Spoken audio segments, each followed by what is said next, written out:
um, a fantastical universe in a similar place to World War II as far as technological advancement. Except all of the technological advancements since the industrial era have come not from oil and coal, but from magical crystals called Zephyrite that has been pulled up from the ground and discovered to be this magical source of energy. So this is a world with you could say like World War II era style guns and armor and that same kind of like tactical way the armies work. It has flying airships instead of airplanes. It has cars and trucks that run on electricity created from a different kind of crystal called oronite. And it's a place that is similar to pre-World War II, in which the world is recovering from a world war about 2 decades ago. It was 16 years ago. The end of the Blue War happened, and we're in a place where there's mostly political peace, but there's lots of unrest. There's refugee crises. There are banditry and outlawry is rampant around, and so travel is somewhat unsafe, and people travel with armed guards, and security is in high demand. Um, Politically, the place is sort of in a tenuous piece in that it feels very fragile, and really it feels, a lot of people say it feels like a powder keg that's ready to blow, as the superpower empires from the previous war have not really changed their political and empire stances. So it's a bit of a place rife with conflict. I think everyone's in the game, so you can see here we got our world maps. Here we've got a world map up at the top with all the different nations. We're going to be playing in the Delardian Federation here, so we'll be um, uh, playing in the area around Dellard City. The area around Dellard City is like high desert steppe, lots of badlands and rocky hills and scrublands, those kinds of things. But Dellard City itself is an oasis that has had, it's on the mouth of a river that has lots of fertile land and has grown up into this big metropolitan area for over the last couple of centuries. Um, so before we get started, uh, dive into that. We have one idea to play. One of our characters will be a John recruit. Does anyone have any ideas what their character might be? I was thinking a Ruthari recruit, actually. Cool. Were you thinking coastal tribe or savannah tribe? Coastal. Cool.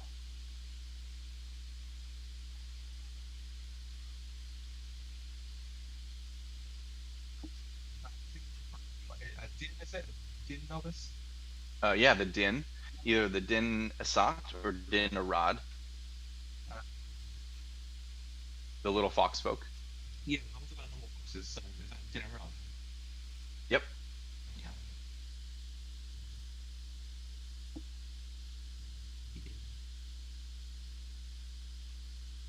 Got the dog going in the background.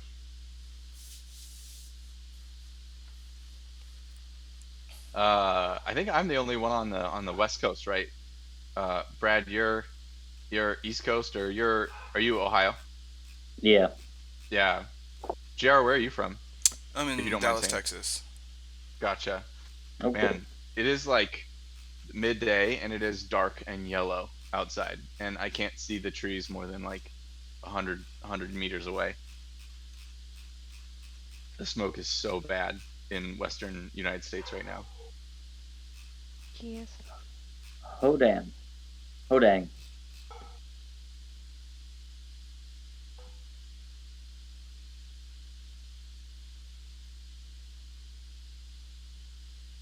Are you like gonna be okay? I mean, here in Seattle, it's not going to be that bad because um we're relatively far from the fires themselves.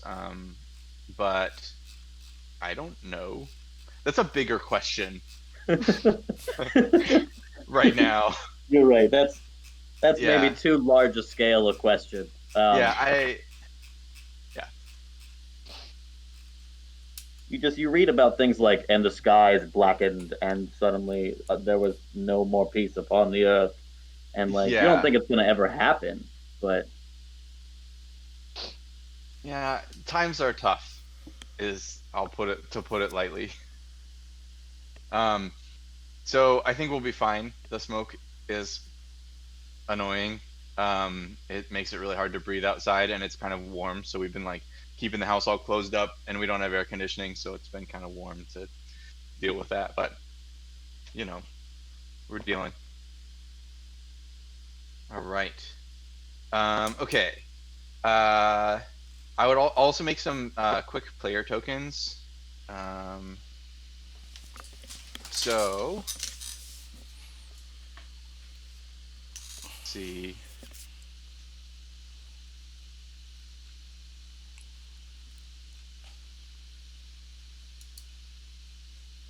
JR, So did you have a preference on if were you gonna take the med kit or the frag grenade? Have you gotten there yet? No, not yet. Okay.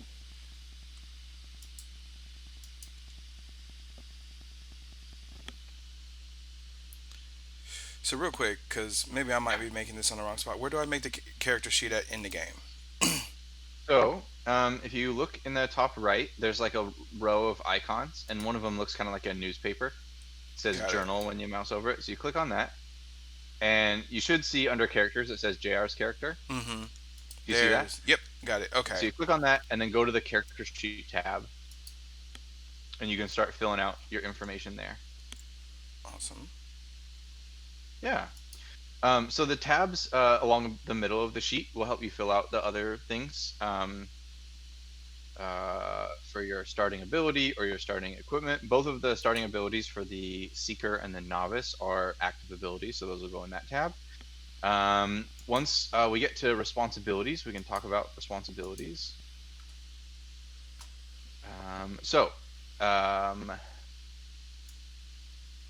Sarah, what were you thinking for species and class today? Class, recruit, and the origin insan. Okay. I think, yeah. Oliver, you're thinking of Din, and were you thinking of what were you thinking for class? Novice also? All right. All gun folks today.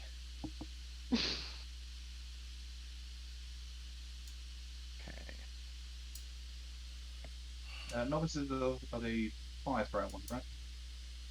Did you say you said novice? Novice, they throw fire ones, right? Oh yeah, they're the mage class. Sorry, I heard you wrong.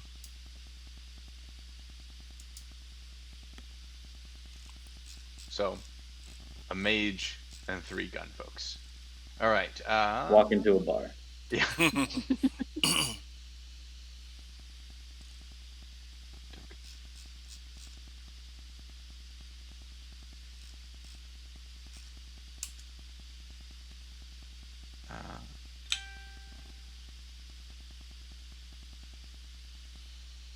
Brad, did you have any like art, uh, lizard folk art that you wanted to use for your character, or do you want me to just like kind of pick something that we can use?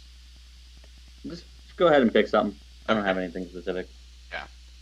I like it's kind of weird because I am gonna like promote my book a little bit on the stream, and so I'm wary of using like random art off the internet just because it's, you know, you kind of sort of using their art for promotion without attribution. So probably just stick to the official art today. Let's see. I was thinking aquatic John. If that changes, I don't know if you have both. I've got a cool watercolor of a John from the book that I'll use here. So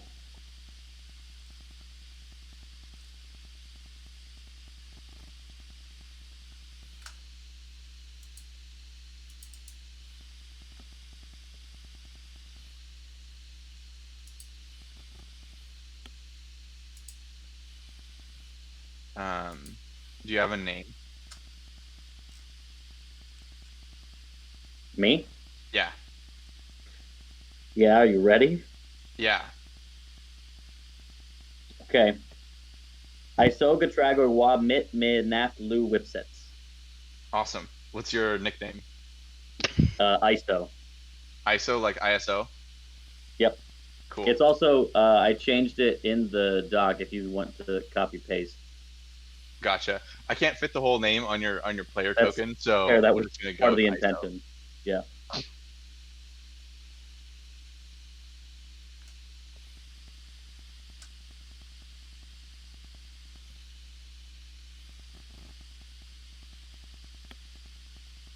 Okay.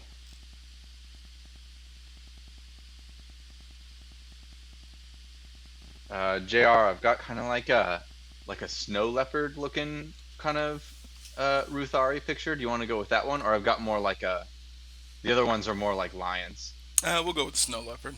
Oh, Excuse me. okay, cool. Yeah. All right. Starting equipment.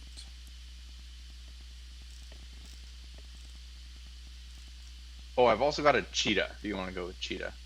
Nah, snow leopard. Okay.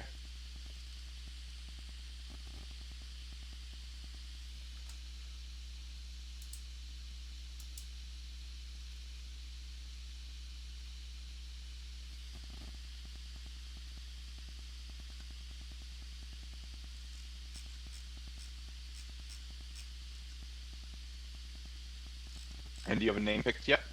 Not yet. Still Okay. trying to come up with that one. So,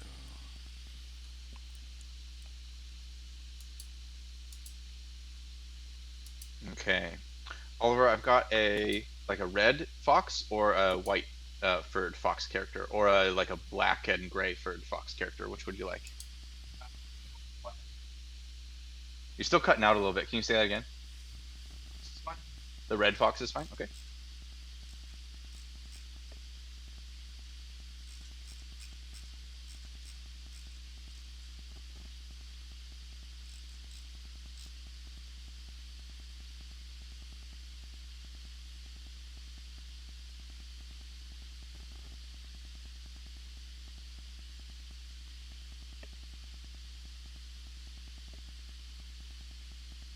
And do you have a name yet for your character?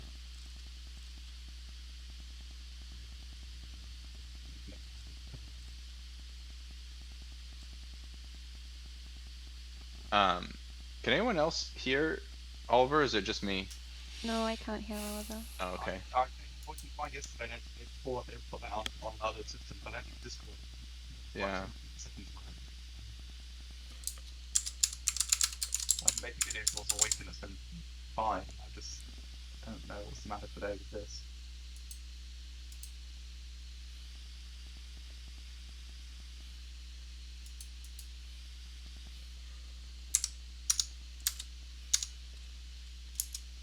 Um,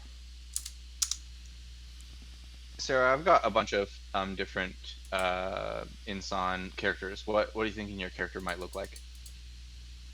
A guy, if there is one that kind of looks a bit like his life is a mess, maybe.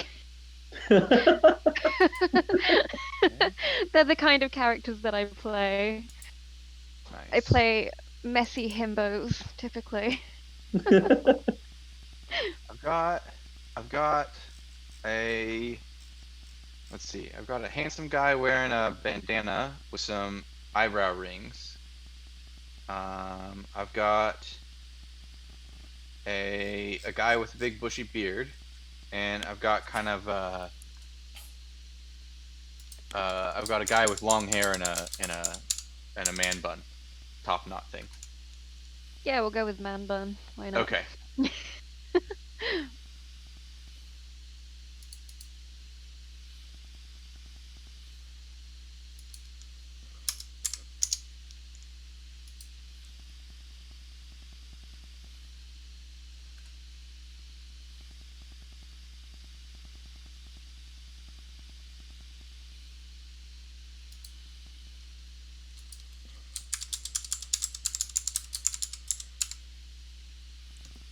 And does he have a name yet? Yeah. His full name is Dejarindan. I'll put it in the chat, but Cool. you can just call him Des for short. Okay. DES? Yeah, DEZ? DES. Okay.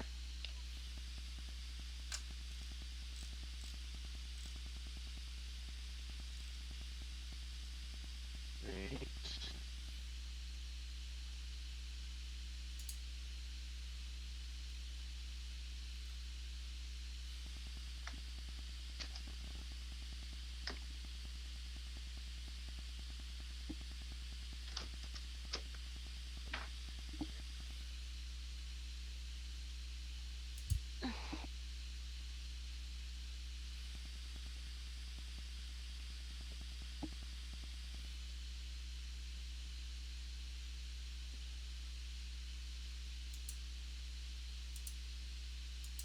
All right.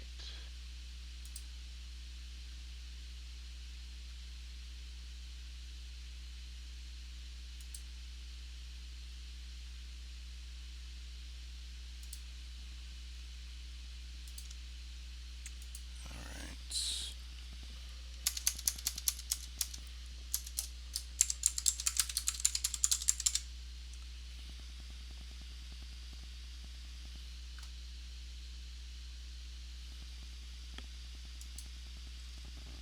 Okay, so here is Des. I just dropped him onto the main screen here. This is going to represent here, and I'll hook up hit points to the bars. I really like Roll20 for the scripting system for creating uh, the character sheet and stuff is really cool to use. I think it's kind of interesting too, but as a programmer, it was fun to create and hook up all the stuff from a game. Cool. Okay. So there's Des. How does that look, Sarah? Yeah, Cool. absolutely fine. Here's ISO. And I think I can actually assign Mustang. Edit. There we go. Got that token assigned to your character. This is ISO.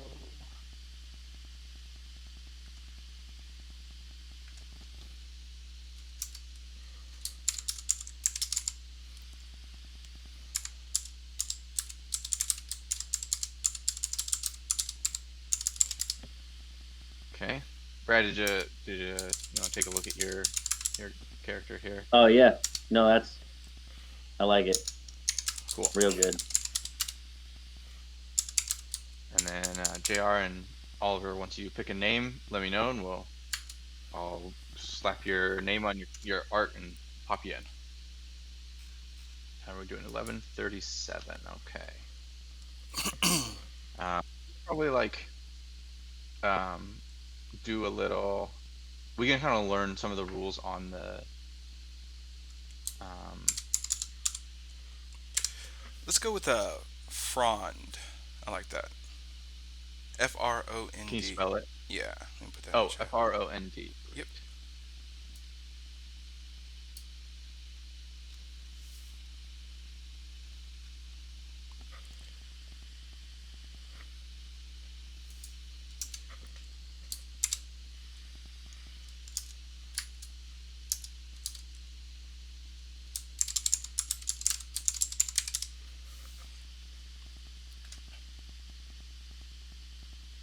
Okay.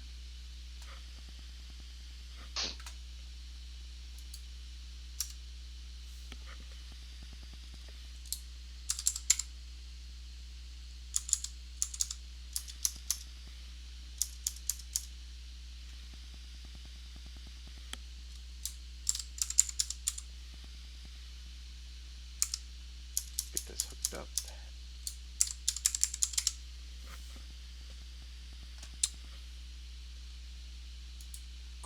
Okay. Got Frond in here.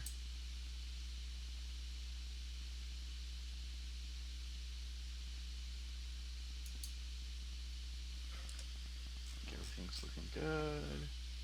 Turn on the pre-show.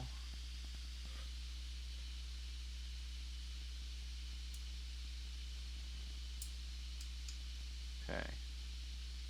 Got the pre-show going. We're not broadcasting any video or audio yet, so Okay. no worries.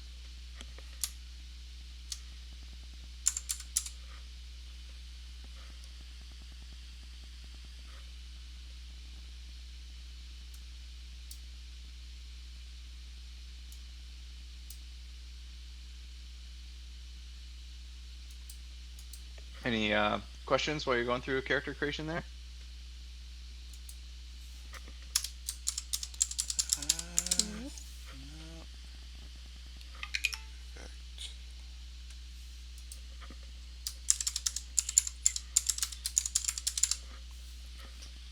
So as far as the starting inventory, it says we can grab as much as we want. I only grabbed a couple of things, but Totally fine. The inventory is kind of separate from your like equipment. It's more of a role-playing tool than a sweet. strict weight carrying tools kind of thing. Awesome. So one of the things I do want to go over as you're picking your responsibilities, Zafir uses a kind of a different system for skills than traditional RPGs. It uses your character's proficiency in a variety of responsibilities as the modifying stat on how skills work. There are 9 different skills that are defined in there, and everyone can use all the skills. There's no like limitation. You don't have to be trained or anything, and they're pretty straightforward things: deceive and persuade and stunts, which is just sort of do acrobatics or action oriented things.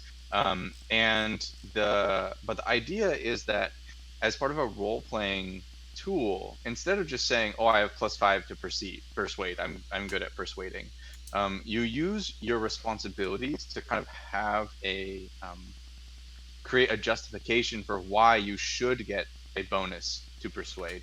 I like to use the example: say you're sneaking into a warehouse and there's a guard on duty, and we want to use our skills to convince the guard to leave their post and let us in, whatever that is. If you had the leadership responsibility, you might say, okay, well, what I want to do is, using my leadership, I want to go up and pretend like I'm the new shift manager, and I'm gonna deceive him and make him leave his post by just giving him orders, because I'm leadership is my responsibility, so I have skills around that. And then you would roll the dice, and hopefully you'd get that success. But someone who said their responsibility is sustenance might go to the guard and say, hey, there's this amazing food truck like right around the corner, but they're almost sold out of dumplings. You got to go get them, really fast. And they would use their ability with and familiarity with food and those kinds of things in order to convince the guard to leave their post. And it would be persuade probably. But the idea is, rather than just looking at your character sheet and saying, "Oh, what can I do?" you say, "Oh, here's what I'm familiar with. How do I use that to my advantage in this situation?" When we're rolling for responsibility checks for skill actions, you can also get assists from other players. If they feel like their responsibilities might contribute to it, they can try and convince me, the GM, that they should give you an assist dice. And also, if you have equipment or something special that might help you, that also gives bonuses. In Zafir, in Roll20, it's kind of like hand waved away. But how the dice mechanic works is you have a pool of d6s, and you add more dice to the pool when you have advantages, and you remove dice from the pool when you have disadvantages. And you roll all the dice at once, and if any of the dice are 5 or better, the whole roll is a success. So it's kind of like a counting successes, but you don't actually count. Anything 1 or more successes is a successful roll. So in the case of trying to convince this guard to leave, I might say it's an average difficulty task, which means you start with 1 die in your skill pool, and let's say you have 3 points in your leadership responsibility. You would get to add 3 dice to that, and then let's say the sustenance guy wants to help, and he suggests a way to assist that I agree on, that would be one additional dice. You get to roll 5 dice, and if any of them are 5 or better, then your roll will succeed. Otherwise, it would be a failure. It works the same way in combat when you're trying to shoot at someone. Their amount of cover determines the base number of dice in the pool. Then you get to add your own accuracy, your own aim, and then any other bonuses, like you get a bonus dice to hit if you're elevated, those kinds of things. Same thing, if you roll a 5 or better, then it's a hit, and if you don't, it's a miss. However, the Roll20 kind of like makes it pretty easy. You just sort of fill out a little thing. If you look in your character sheet under responsibilities, you just say like, oh, what kind of skill, what difficulty is this? What responsibility am I using? Do I have an assist? Do I have a bonus? And then you just roll, and it'll kind of do the roll for you. It'll pop out in the chat. You can see that. Alright, let's see. Abilities, Who's picked some responsibilities and wants to share? I did acquisition, leadership, and security. Cool. What do you kind of imagine your character is like? Why do they have those responsibilities? So I imagine my character being somewhat of a kind of like what you were describing a little bit, but a little bit of a con man. So he's going to have the leadership. He's going to have skills at acquiring things. So he's the type of person that'll walk into a room and use a little bit of leadership to say, "Hey, weren't you supposed to bring that to me an hour ago? I need you to give that to me right now. Give me that." That way he walks out and hopefully leaves everybody confused enough to walk out with the keys to whatever room we're trying to get into or something like that. Nice. I like that a lot. Kind of a suave, roguish sort of character. Exactly. I like that. Anyone else? Brad, have you picked your responsibilities yet? I had not. I was thinking about spirituality and sustenance. If our, I guess we can probably have overlapping responsibilities, but if our mage friend wanted to take spirituality, I was going to cede that. Sure. Um, No. but So, all right, cool. So I was thinking my character is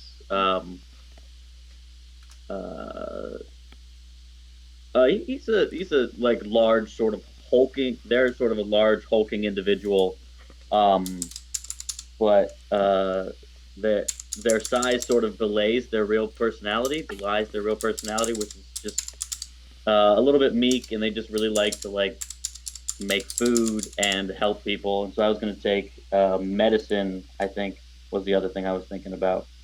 Cool. Medicine. Like they're a and gentle spirituality. giant kind of character. Yeah.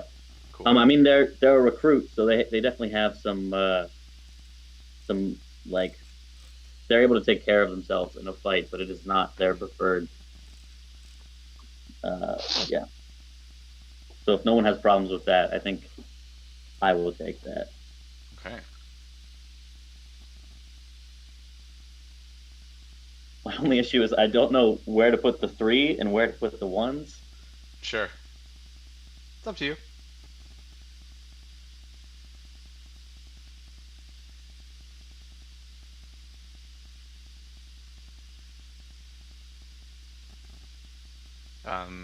Sarah, what kind of character are you playing? Do you mean my responsibilities? Your responsibilities and like how they kind of inform your personality.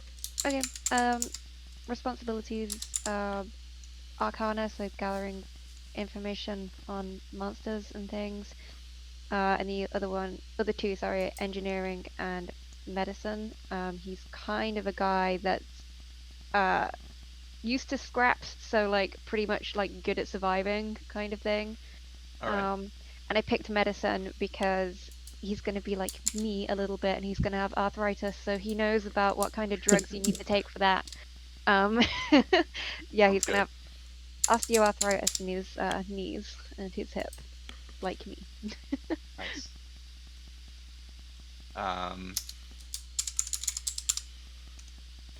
All right, Oliver, where are you at?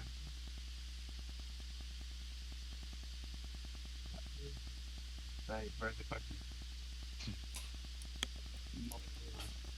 I'm thinking about. I think my main responsibility is probably navigation. Okay. Wayfinder sort of. And I'm not sure. I think I'll put maybe one at Arcana. Picked up a few things along the way. And maybe one in security as well. Okay. Stage your break in that time. Sounds good. Let's see. And your name is Pearl?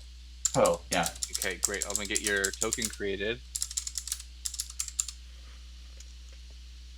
Da, da, da, da.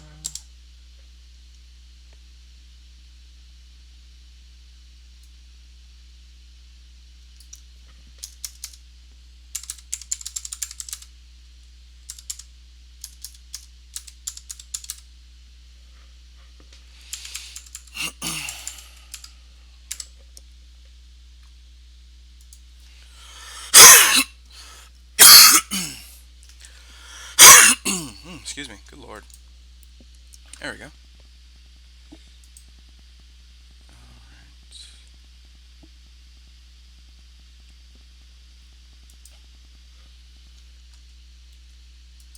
so we got the inventory, responsibilities, equipment, body armor, items, setting. Okay. So, got everyone's characters on here.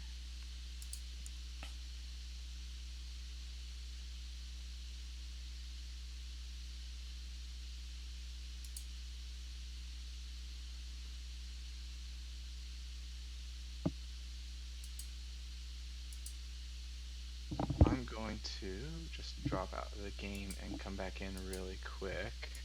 I had my Roll20 left a bunch of tooltips on my screen that I didn't really want on the screen the whole time, so.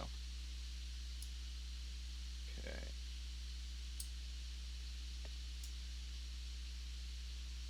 All right, well, we got a few people in chat hanging out. That's nice. It's just playing some music on the pre-show right now, so we're just hanging out. Reminded me I need to go to Twitter and retweet it. Oh yeah, me too. What was I thinking?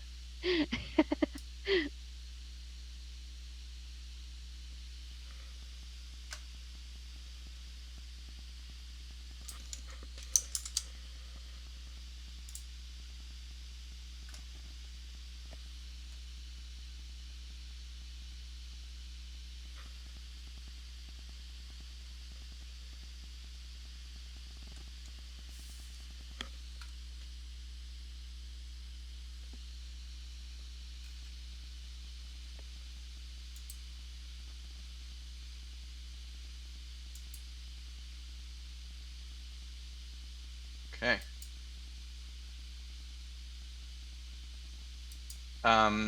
So as far as like a little story scenario goes, we're gonna start as a small, newly created private security company. We just have been working small time bodyguard jobs. We guarded a warehouse for a week once. Haven't really seen any action. And part of our like starting up the game, we'll do a little role playing where we can kind of explain why we came to the group. So the sort of the overview of the session as I'm seeing it right now, will start with some role playing. We'll get an adventure hook. We'll role play our way into starting the adventure.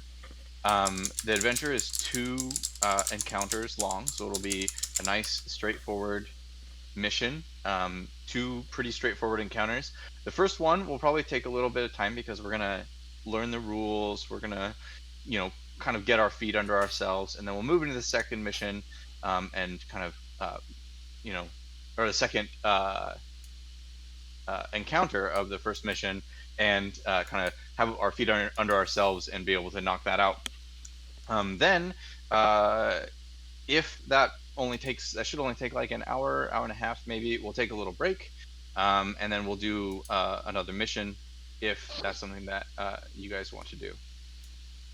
If we're feeling like we're feeling good, you want to keep going. I know it's kind of late for you folks in the UK, so It's fine. I got nothing to do anyway, so okay, yeah. I mean, it's my day off tomorrow anyway, so no work. gotcha. Let's see. I will be streaming the chat in there for. Oh, I guess probably don't need to do that now that I think about it. But it will. Uh, I'm not really moderating it, so if we get someone that like comes in and is nasty, I'll probably just shut down the chat. I don't really have the energy to like do a fully moderated chat. I don't really think that we're gonna get vandals, but that's okay. I mean, the people in the chat at the minute are 2 people that I know because I'm friends with them, so it's all good. I figured it'd be all right.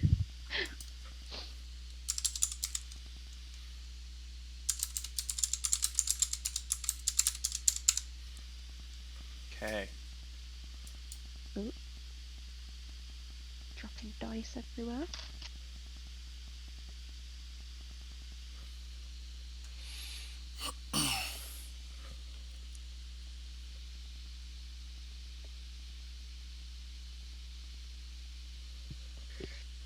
So, Pearl, Des, ISO, and Frond. Any questions before we get started? Nope. Yeah, would you check if I've input my weapons correctly on the sheet? Sure. So, we got. And do we need our own dice or do? So all the rolling can be done in Roll20. Okay. Yeah, so it's just kind of convenient that way. It means that everyone can just see your dice roll immediately. You don't have to like point a camera Perfect. or anything. Okay. No, perfect. It'll just be easy to do it in there. So, Oliver, you've got an auto rifle. That looks all correct. Combat knife for secondary. You didn't put any name for your body armor, but it's got 2 hit points in the utility pocket. That's correct. And then you do start with an ability, which you can stick in your active abilities section. As a novice, you get the Ignite ability. Yeah. But,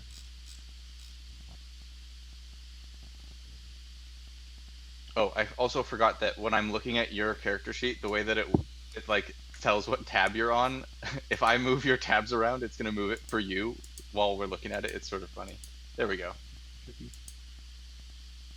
Okay, so just to give everyone kind of an overview of the character sheet there, if you go to the combat tab on the left, this is kind of the thing that lets you do the rolls. So in the combat tab, you have an attack that you can make. It should automatically put in the weapons you have equipped down there, and then there's just a little attack button that you with a dice that you can roll. The selection boxes at the top is where you like drop down to choose the sort of benefits and disadvantages while we're doing combat.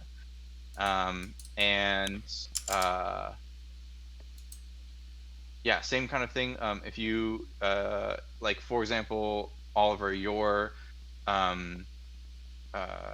Ignite ability is going to appear in the usable tab. It's just a usable ability. You say, I'm going to use Ignite. You click a little button, and it will just put into the chat that you used it, and then we can do its effects.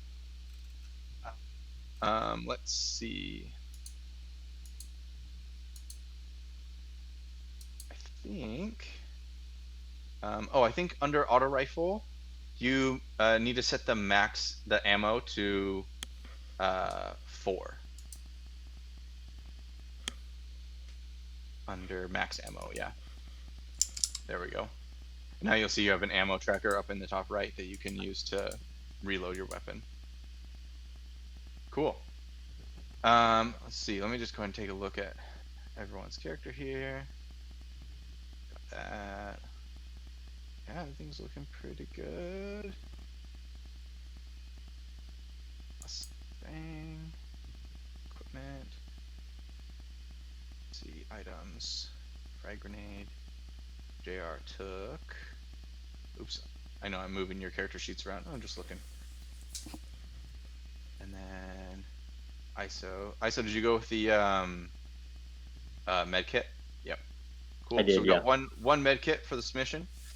The other thing you can do is at the very beginning of Nobody get hurt. yeah.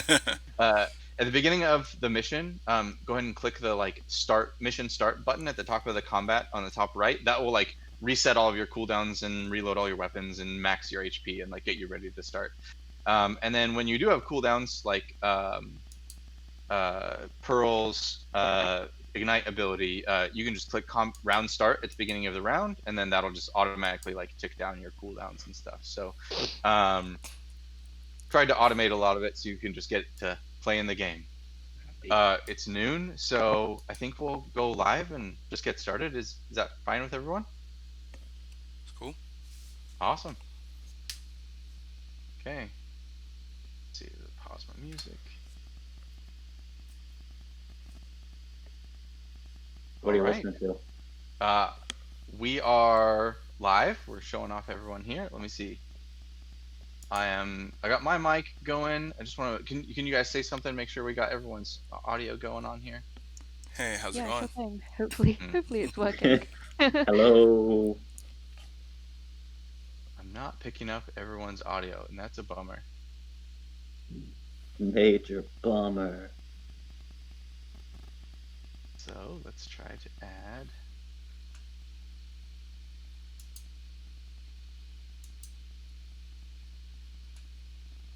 Okay, let's see. Turn some of the volume on.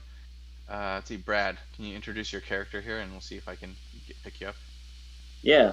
I am playing a John recruit named, pulls up phonetic pronunciation of the name, called ISO, full name ISO Gatrag Oi Wa Mit Minatlu Whipsack. One name. They are sort of a gentle giant. Okay. Yep. That's great. However, for some reason, the Discord audio is not getting pulled in. No. Have you guys done this before? Let's see. Thought that. You might need to turn your Audio. desktop audio on. Yeah, I have it on, and it's just not picking up anything. Let's see. Nope, that's mic. Top audio. All right. Thank you for hanging with us while we figure out this. Maybe I should have done this before.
Okay. Well, I guess I am going to need to put a pause on the stream just to make sure that I can get audio here.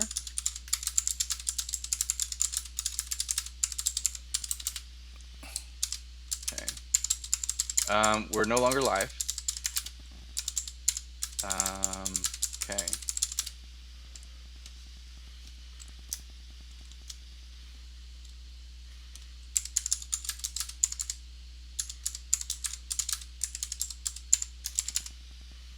I think it may actually be an issue with my computer and the way that Discord has captured audio.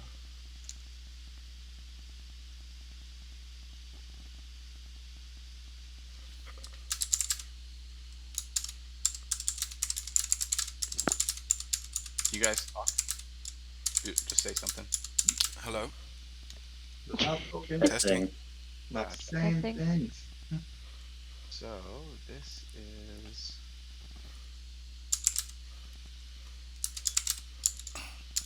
voice and video output device audio. Go to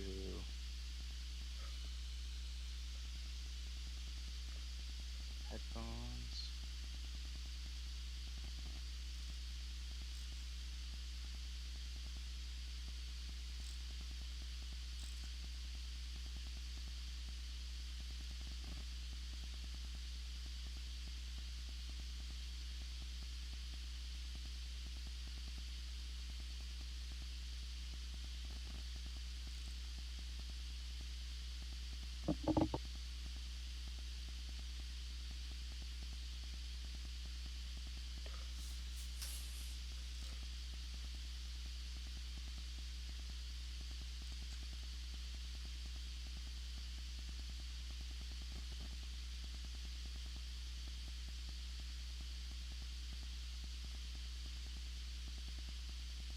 Okay. So now if you say something, can I hear you? Are you saying One something? hopes. Oh, Yes. hopefully. Can you hear me? There we go. We're playing in really, really weird stuff. So I can hear you, and we're going to the right thing, but you're playing out of my computer while my headphones are not working.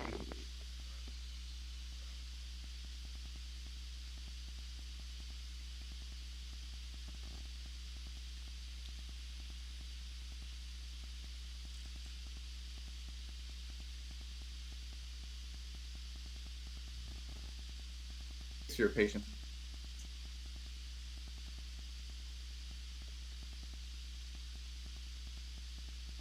Okay. You can still hear me fine, right? Yep. Okay. Not hearing you guys.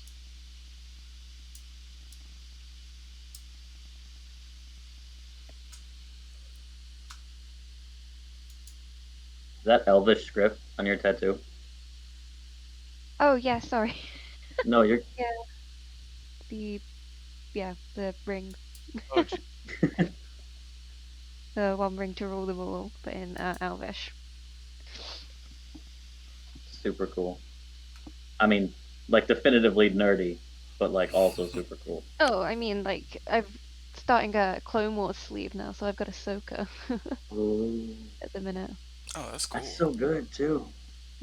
and I get more of it put on in October, at the end of October, because she's not finished yet, because she hasn't got her lightsabers, and there's going to be Anakin here, Obi-Wan there, Darth Maul's coming down here with Ventress and Rex as well, because I can't leave out Captain Rex.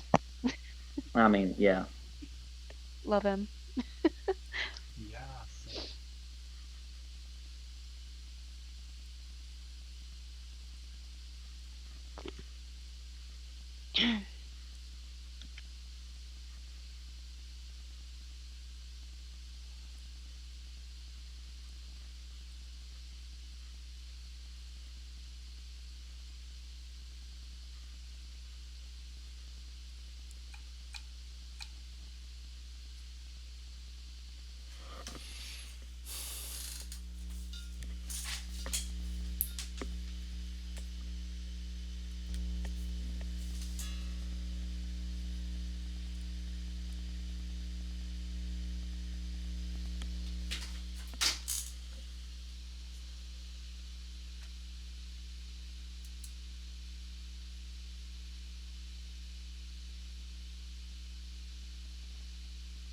Okay. Now the question is, can I hear you guys? Testing. Testing. Testing. Great. Why does this not pick up that sound source?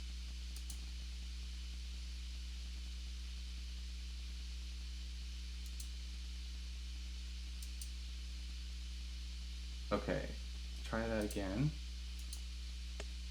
Testing. Testing. Ah, Testing. got it. Hello. I got it.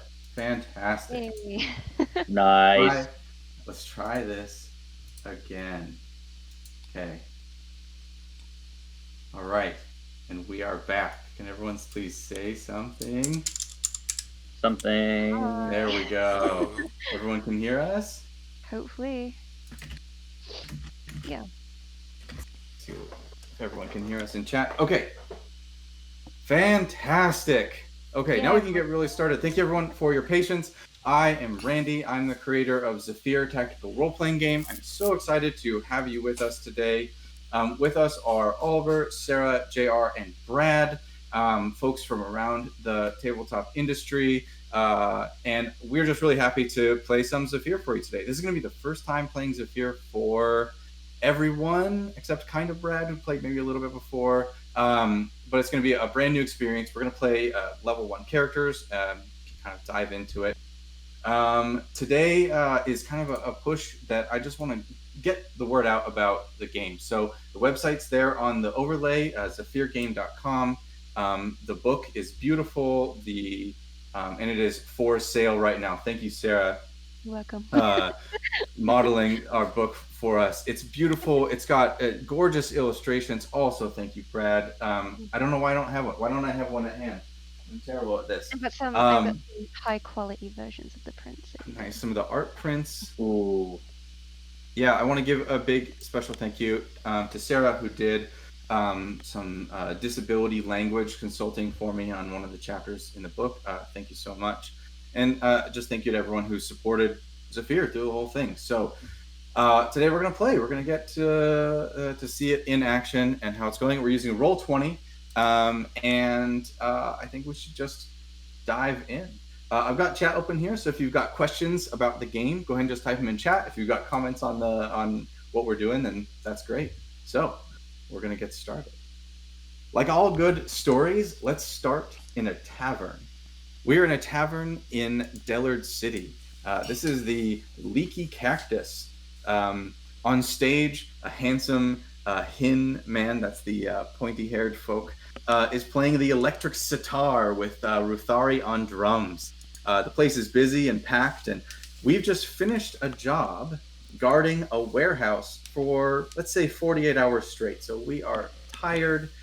We've been working in shifts, and we are ready to have a drink.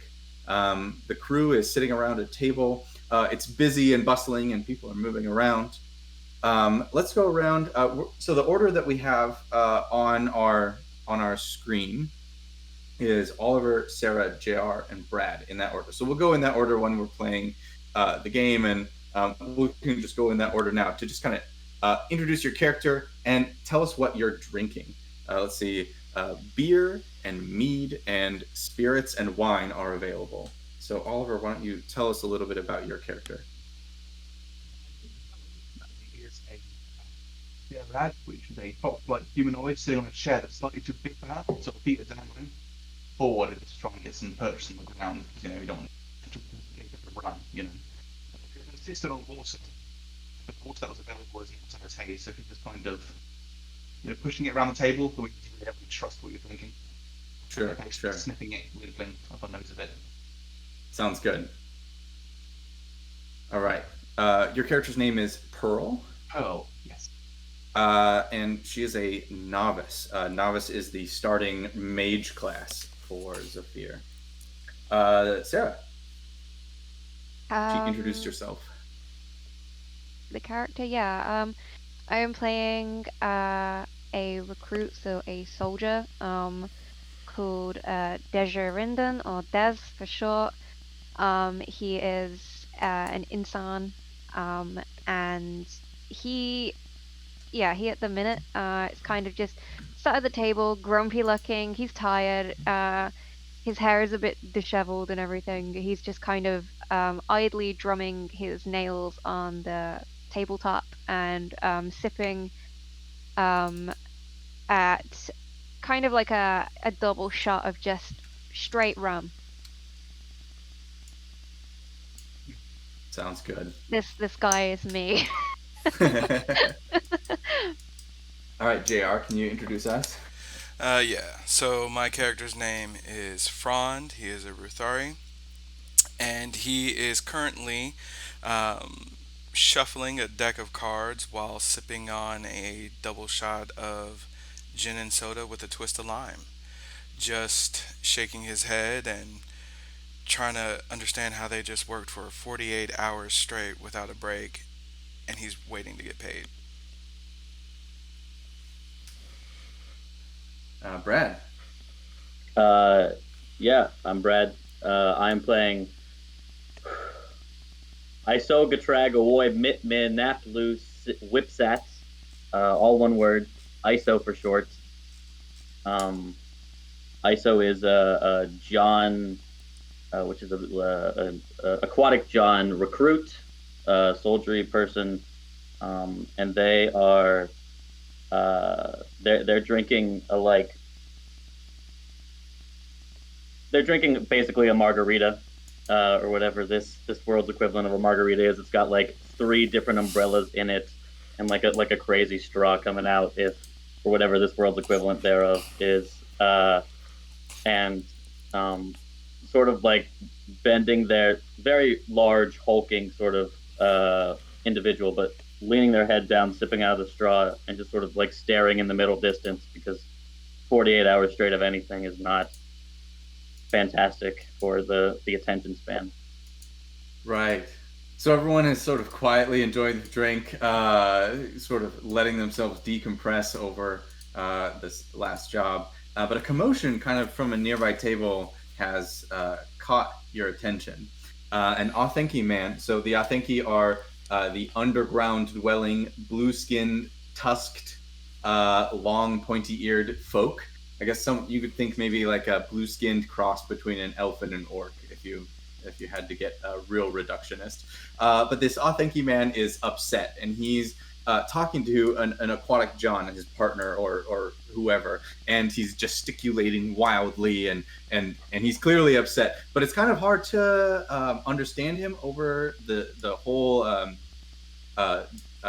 noise of the bar. So we're gonna do our first skill action. To try and overhear what he is saying. Who thinks that they have a responsibility that could help them overhear what this guy is saying?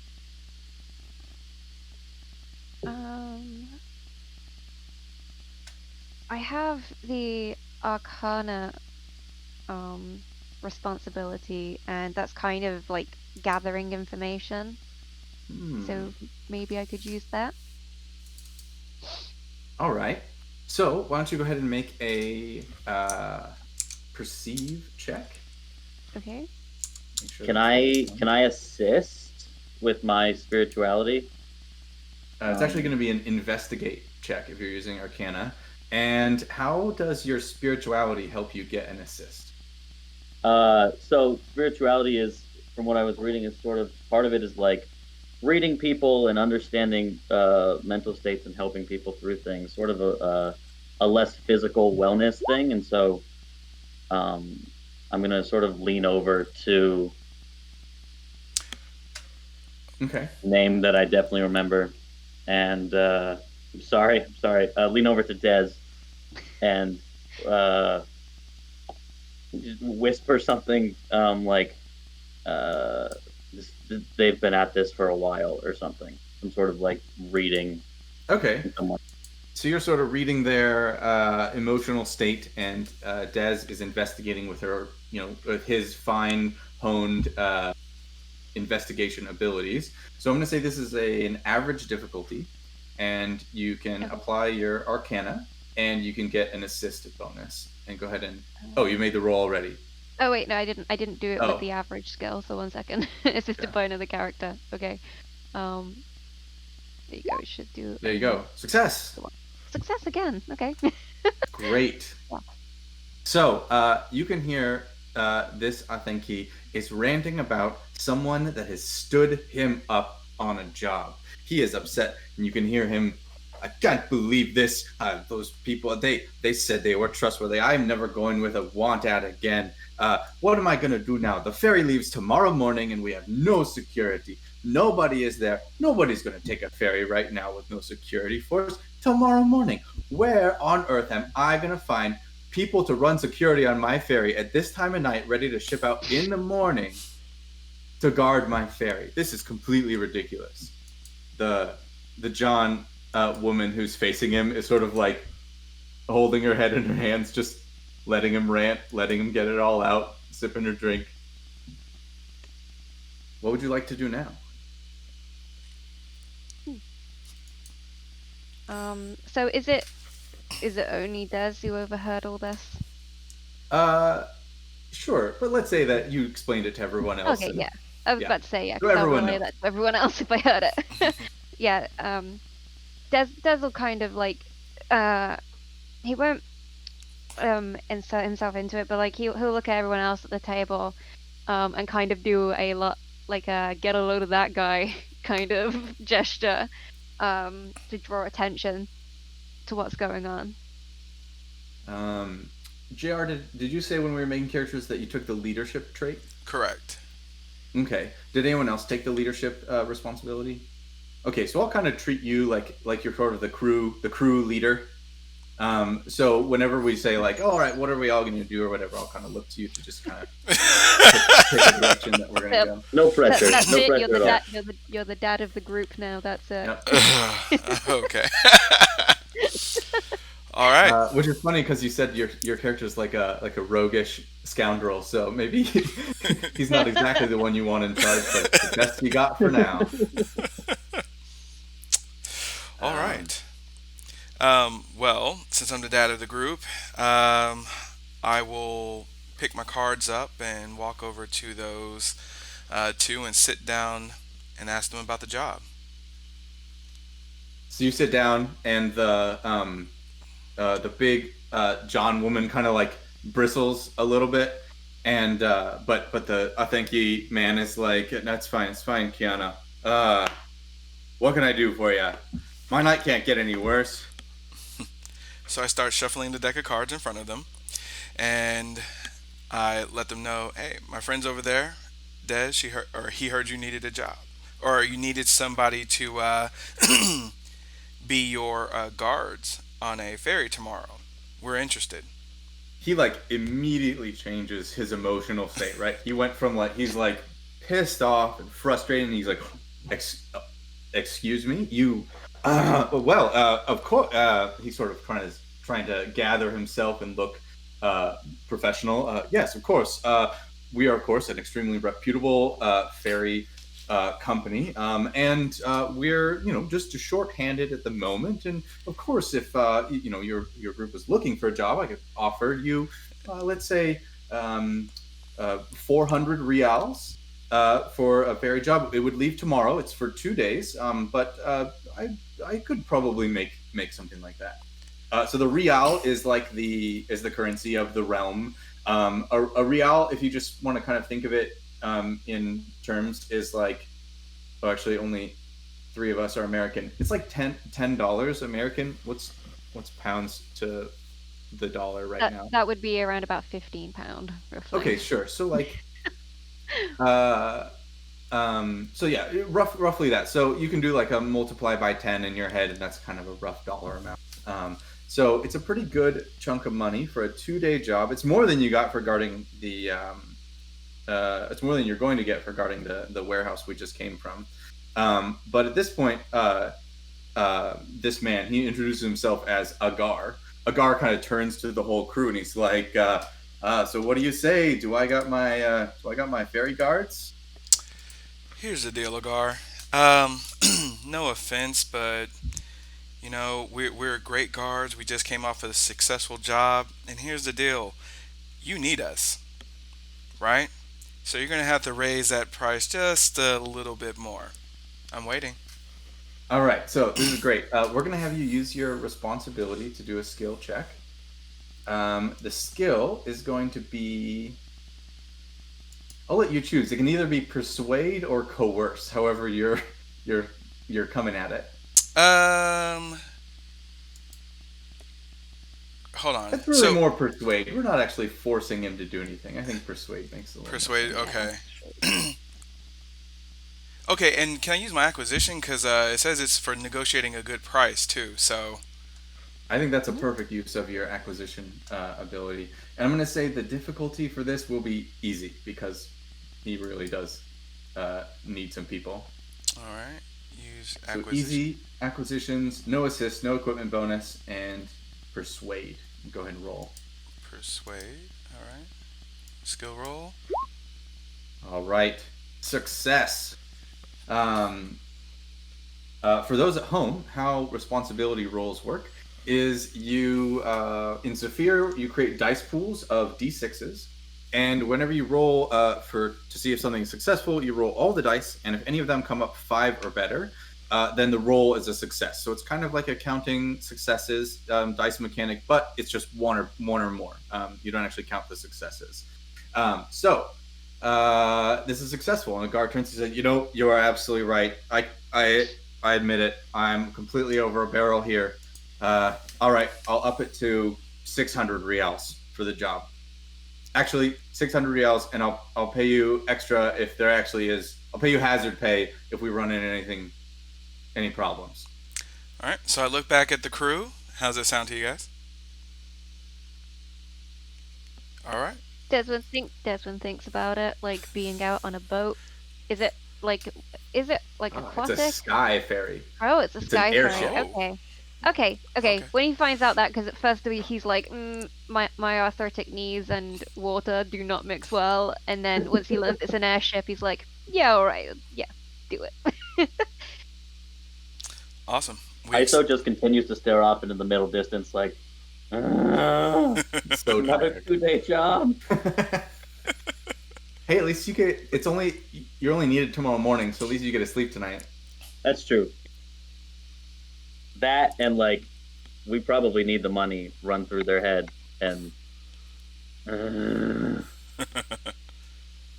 All right. So Agar shakes your hand and says, "All right, it's a deal. We'll see you at Skypad H tomorrow morning. The ship is the Bright Eye. You can't miss it.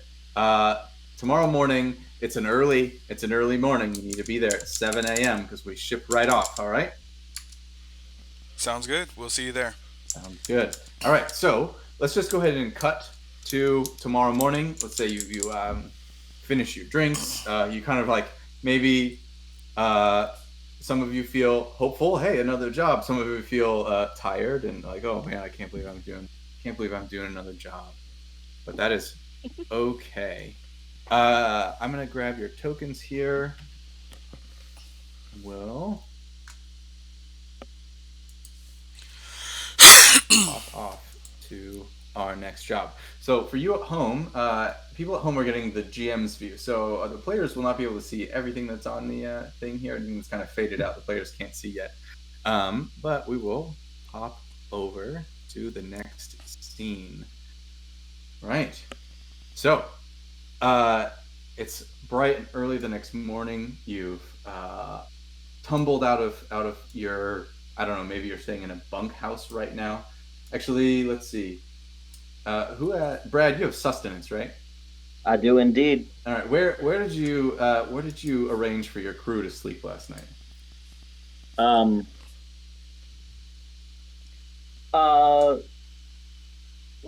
Like individual rooms at a hostel type thing. Too bad, but cheap, right? Yeah. We did just get off a 2-day job, so I want them to feel get a decent night's sleep, but also we haven't gotten paid for the job yet, so not too expensive. Cool. If possible, I would like to get up and prepare breakfast for them an hour before they have to get up, even if that means I lose out on some sleep. That's really nice. Better. Fantastic. So everyone gets up. They have a nice breakfast. What did you make them?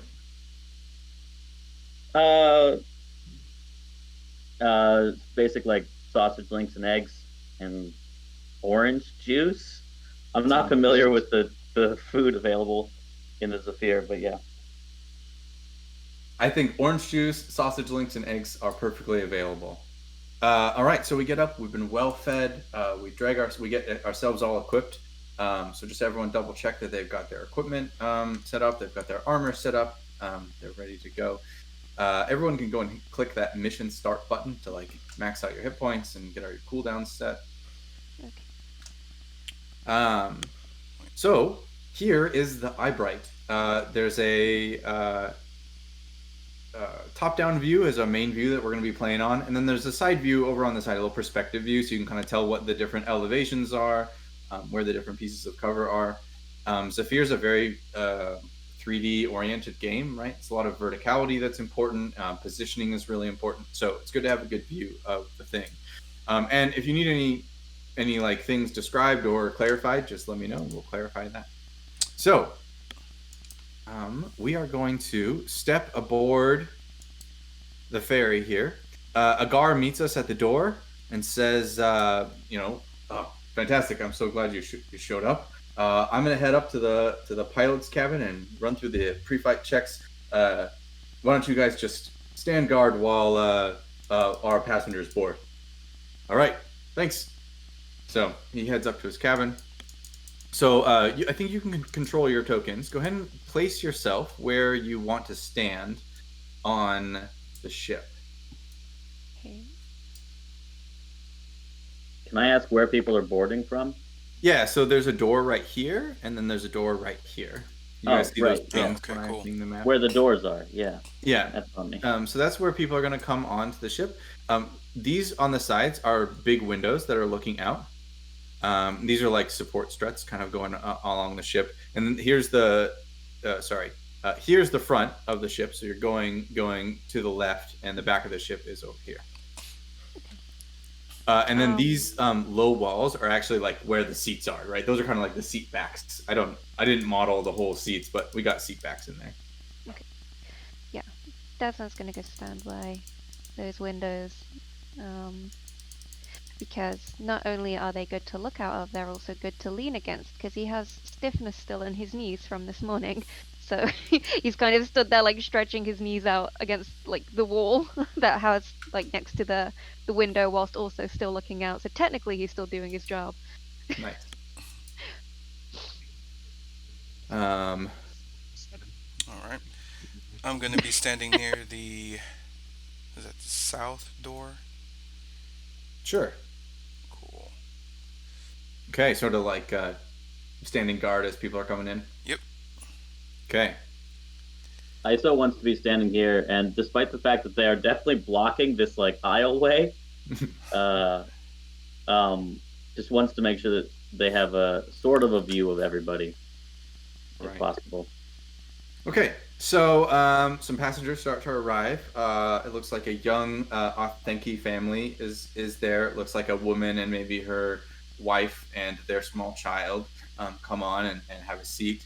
Some like Insan businessmen in like their like nice clothes come in, and they have like serious faces, and they're talking numbers and things.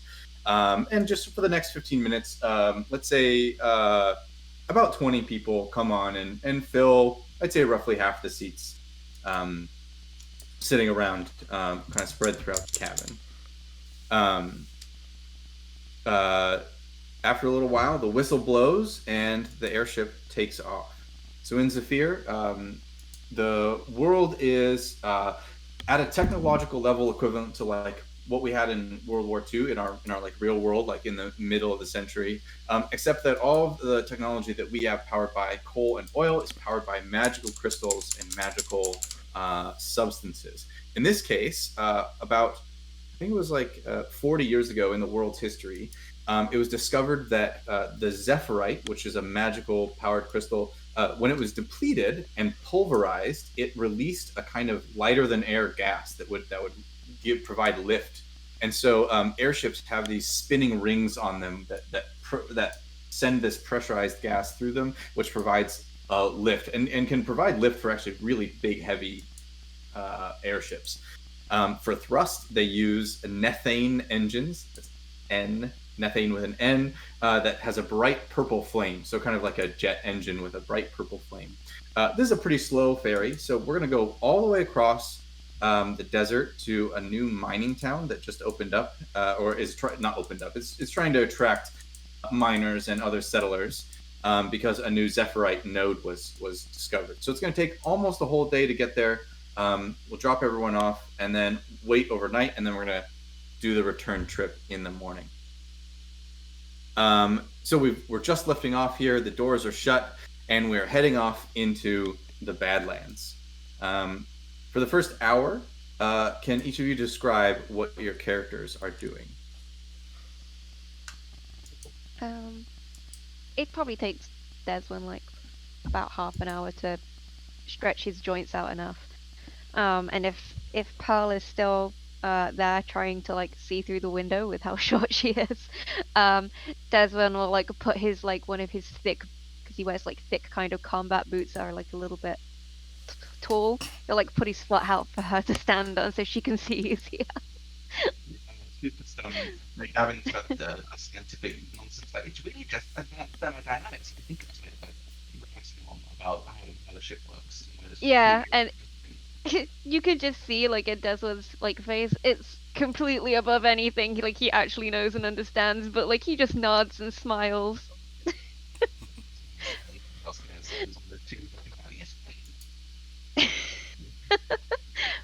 Nice.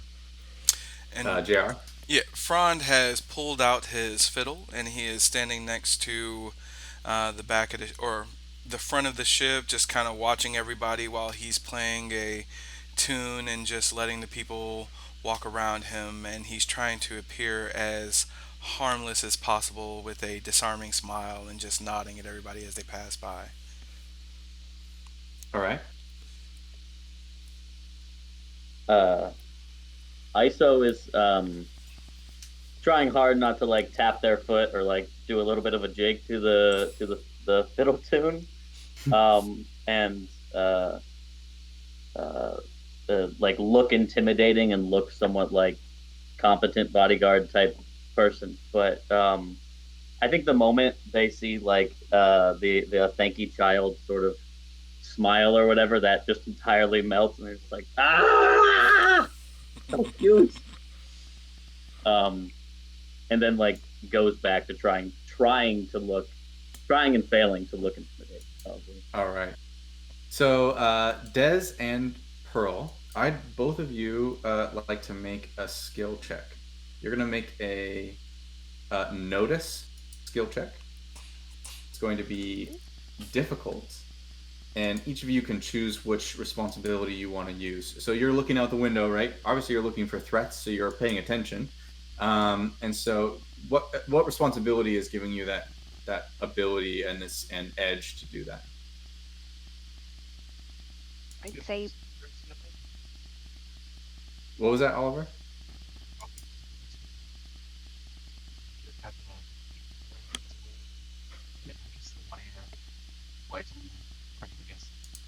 Okay, sounds good. And for Des? Deswin is probably gonna use Arcana again. That whole like looking for things out of the ordinary. Okay. So go ahead and both of you make a roll. It's going to be difficult. Is it a notice, did you say, check? And a notice check, yep. Yeah. Okay. Okay, 2 successes. Ooh. So as you're looking out, you see just over a rock formation that's like a mile or two away, like a little wisp of smoke in it. It kind of catches your eye and makes you a little curious, like, wait, what is that?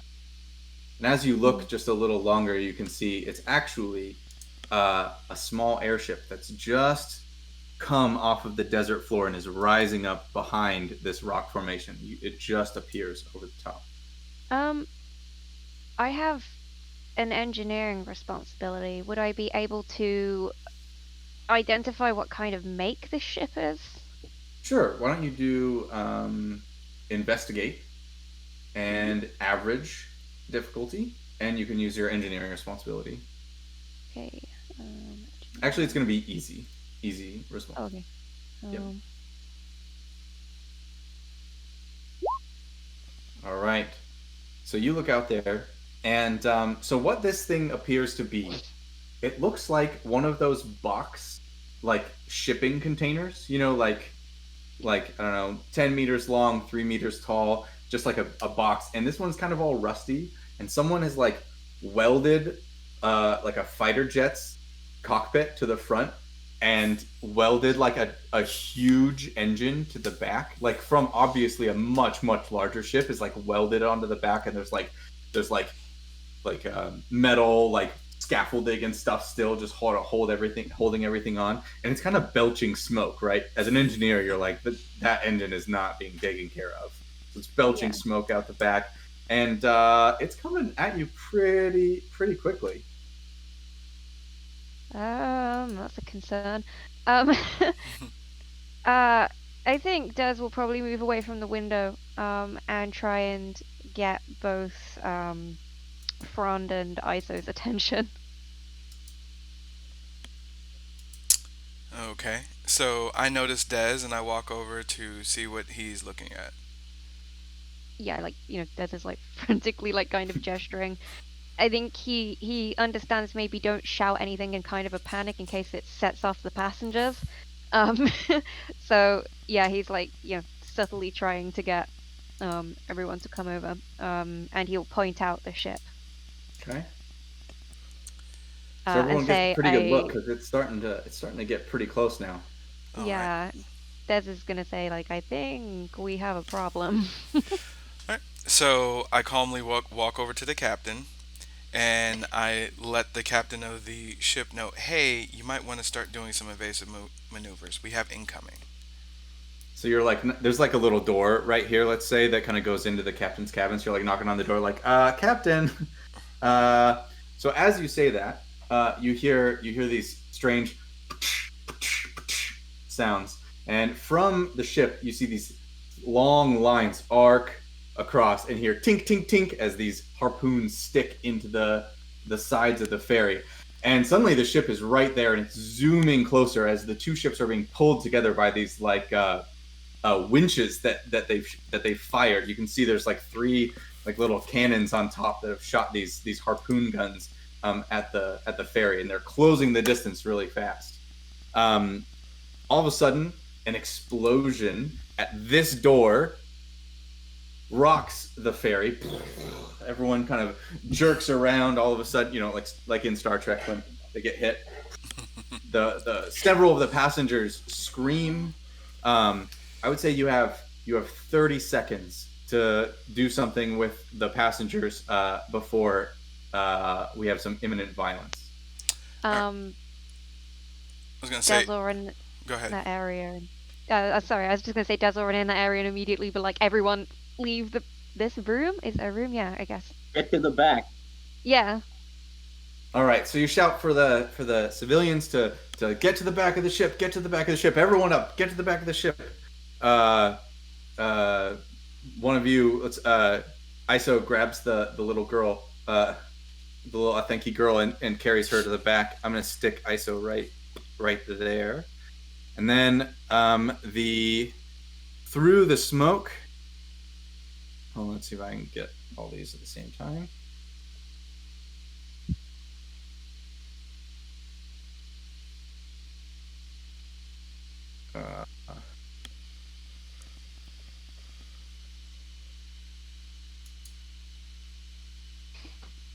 All right, so through the smoke comes some baddies.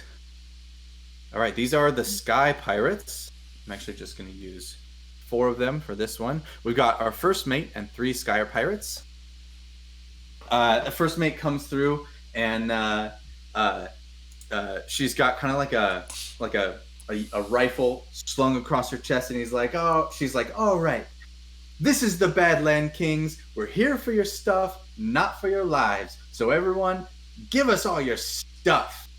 But right in the middle of her kind of speech, she notices there's like 4 people with guns standing here, and she's like, "Oh no, boys, get them!" And they dive for cover. So we are now starting our first mission. We're gonna play on the grid. We play in turns, and we're gonna be learning the rules along with everyone. So we'll kind of go through things, and we'll do our first mission here. So I'm going to let you guys place your characters kind of where you want to start. Because like I said, you had like 30 seconds to get ready. So wherever you'd like to put your characters on the ship, that is fine. Go ahead and just move your tokens around. I took the little girl back, right? So I probably can't. No, I'll let you Okay. put your character where you want. We're learning here.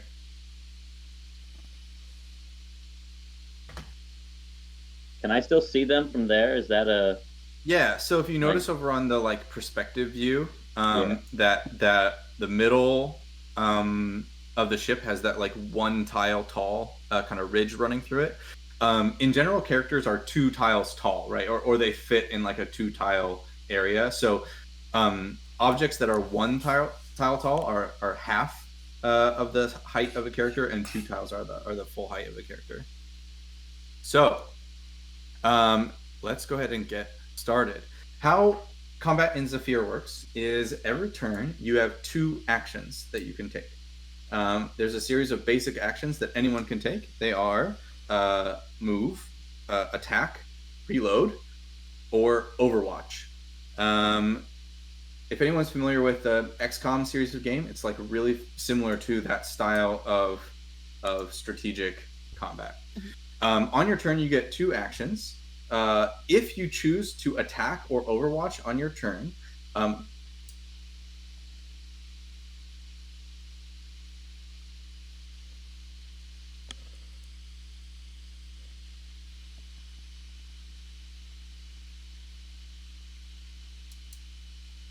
on the very first of her actions, her turn would be over. She wouldn't get to do anything after she shoots her gun, even though she normally gets 2 actions.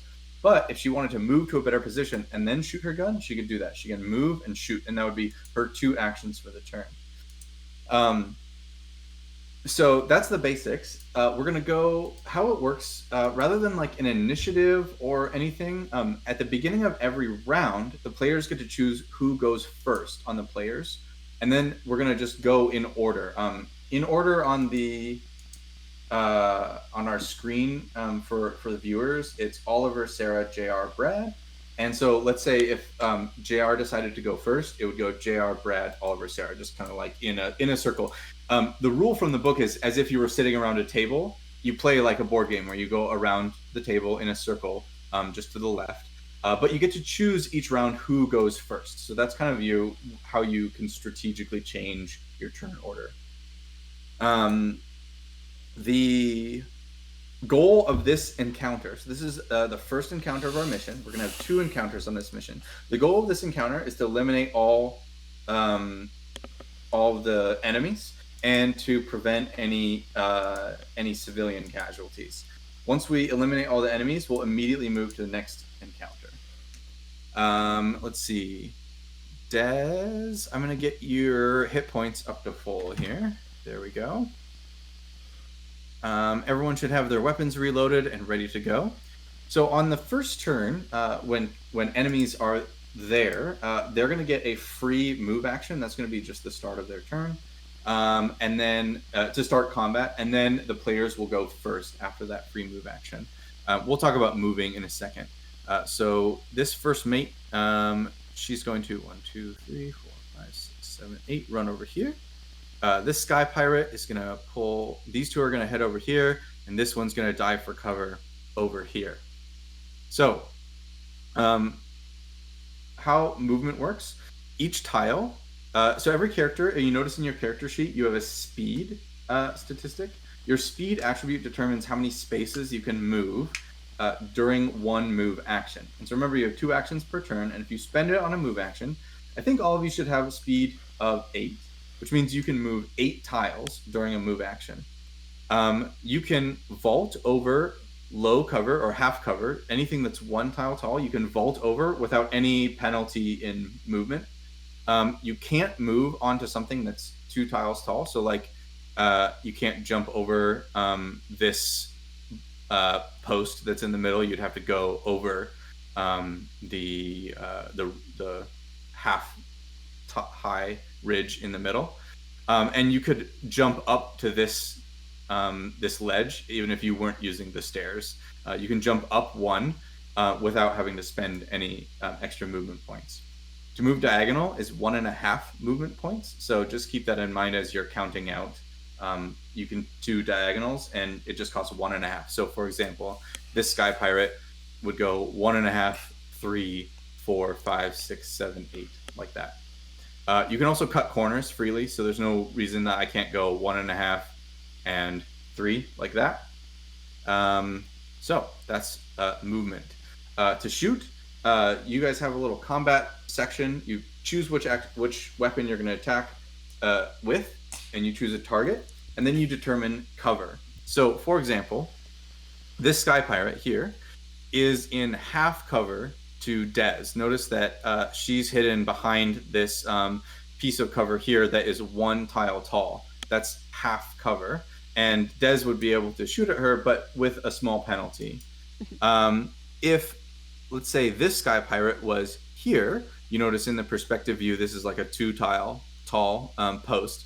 Dez wouldn't be able, or will be able to hit her, but she has full cover, which if you notice in the little cover attack thing, you can choose what kind of cover your target has.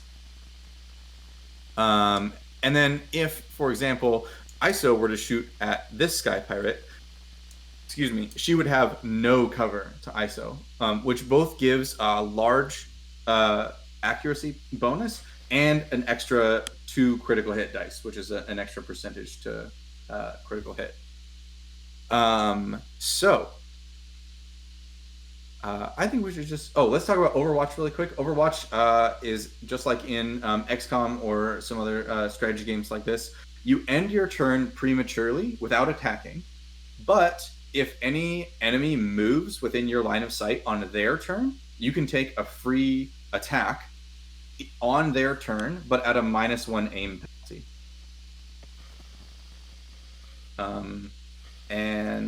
And then the other basic action was reload, which is pretty straightforward. You just reload your gun up to its full ammo. Any questions before we get started? Nope. All right, who wants to go first?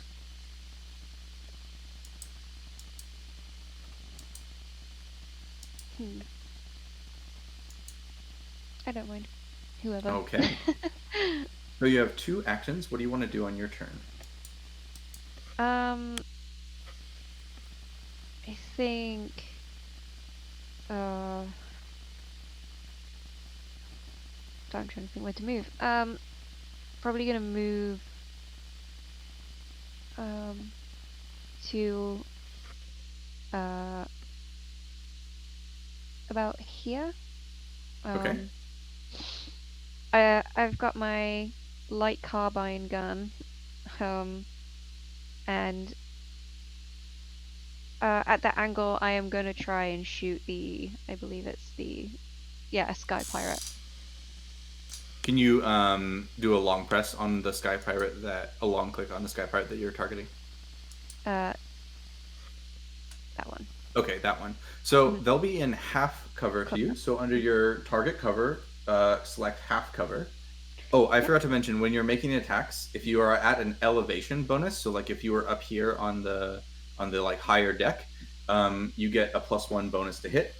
And then I'll let you know if you're not within optimal range with your guns. Everyone's got medium range guns, which means you take a slight penalty if you're right next to them. You're making a point blank attack. Yeah. Okay, so you set to half cover. Mm-hmm. And then no elevation, in optimal range, it's a normal attack, and then you can go ahead and make the attack roll. Okay.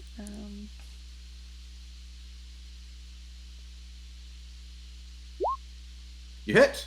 Yeah. And you do 3 damage. Great. Nice. Oh, hold on. Great. Okay. Pirate takes a point of damage. Next is JR. All right. I am going for the first mate. Okay. Okay. Did you want to move? Yeah, I was about to say, let before me you take a shot? move first here. So I'm going to move. 1, So now I'm behind full cover. Now, full cover doesn't affect me for shooting her, right? Right. You're Okay, like peeking around with your guns, and you should be just fine. cool. So I'm in full cover. The first mate's in half cover. Uh, this is optimal range. Yep, you're within optimal range. Cool. Optimal range for medium ranged weapons is out to 16 tiles, so that's pretty much the whole length of Got it. the fairy. You should be fine. All right. Half cover. Boom, boom, boom. No elevation bonus. No overwatch. All right. And attack. Nice. A hit. Sophia in chat is asking about success. Success is actually anything 5 or better. So if you roll any of the dice at a 5 or better, then it's a success.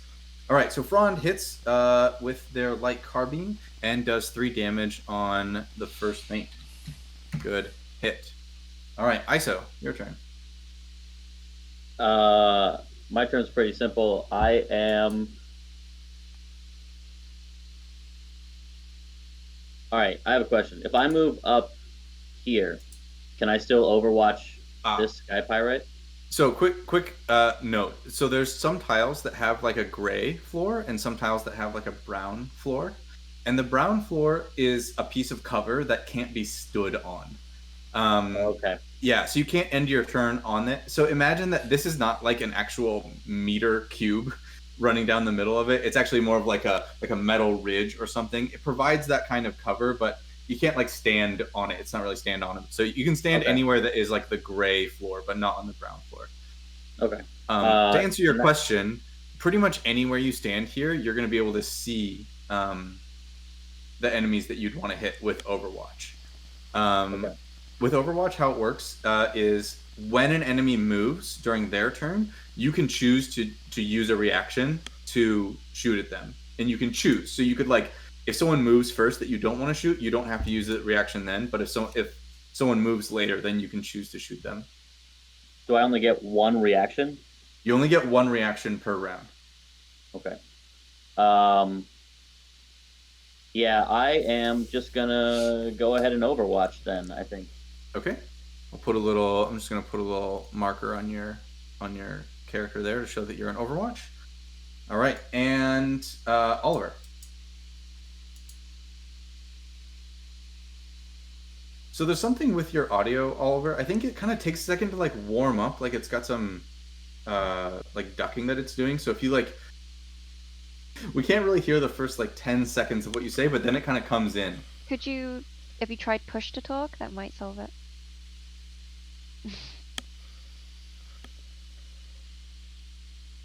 You could also just speak for 10 seconds and then say what you want every time you want to. That would not be annoying at all, I'm sure.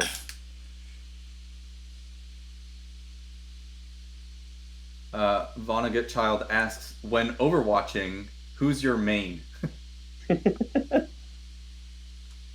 Joke's on you, I league.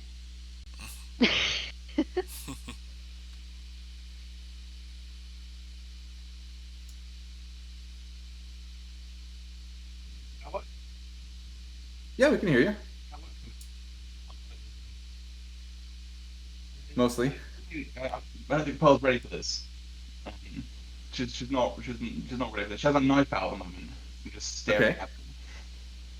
Just bleakly. As if all her what university training came to this. Why? And so she's kind of just sitting there looking at this knife, and then the businessman opposite, and then at the knife, and then. Do you want to make an attack this round, or are we going to do something else? It's sort of difficult for her. Let's just accept that and move on from it. Okay.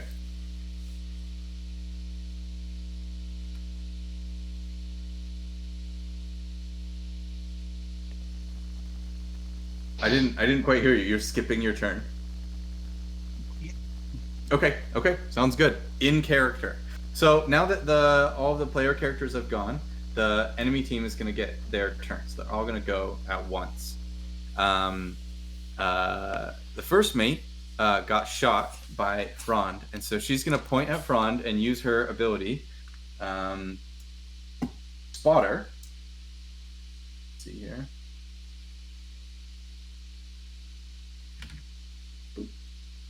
Oops, it said animate ghoul. That's not what she did. Oh Spotter. no, that sounds real And bad. so she's gonna mark. She's going to mark Frond as the target that she wants all of her allies to go for. This sky pirate, she's just going to take a pot shot at Frond. So Frond is in full cover, and the sky pirate is going to make her attack with her light carbine. A miss.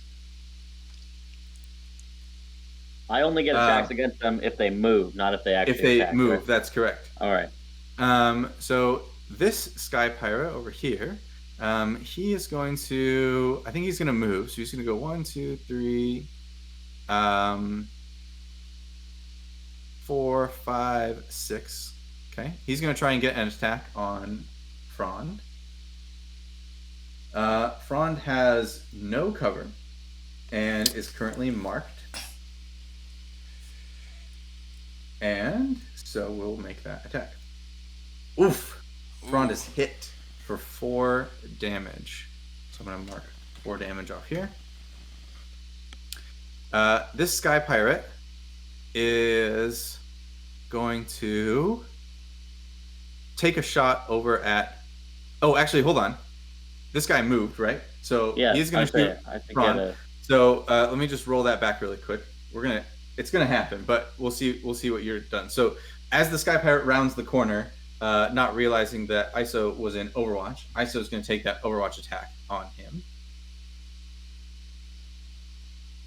All right. Combat, no cover, right? That's correct, no cover, but at a -1 because it's an Overwatch attack.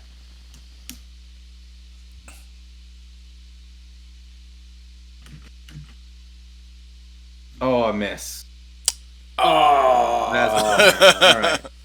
So we're gonna let that go through. I'll just rewind time again. Okay. I tried.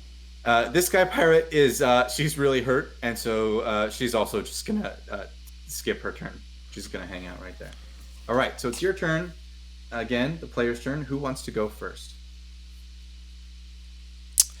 Let's see. J. Elliott asks about the easy and other difficulties. So that is for the skill checks. When I say difficulty, and what it does is it determines how many dice start in the pool. Difficult checks have 0 dice in the pool to start with, and easy checks have 2 dice in the pool to start with, and then you add on your bonuses on top of that. Okay. Who wants to go first? Frond, do you want to go first? You got hit. Yeah, I was about to say I'm gonna go ahead and move. Maybe take some cover. So Frond is going to move. Now, can I still hit if I'm right here beside ISO? Can I still shoot the first mate? Your character hasn't updated on my screen here. Oh, sorry. There we go. Yeah. There we Oh, go. yes. You can still hit the first mate. You're still in line of sight. Perfect. Line of sight in this game is pretty permissive. Got it. So I'm going after the first mate now. Okay. All right. So half cover, no elevation, optimal range, normal attack. Yeah, let's do this. Take that shot. Boom. 3 damage. The first mate goes down. All right. First mate taken out. First blood. And the spotter effect is also removed. Okay. Great opening. Brad, what's ISO going to do? Frond, how much health are you at? I'm at 2. All right, I'm going to go ahead and use my med pack on Frond, which should heal 4 HP, taking you back up to 6. And it takes 1 action, I believe. Yep, that takes one of your actions, but you can still do other things on your actions. So Okay. back up to 6. Cool. Thank you. Yeah.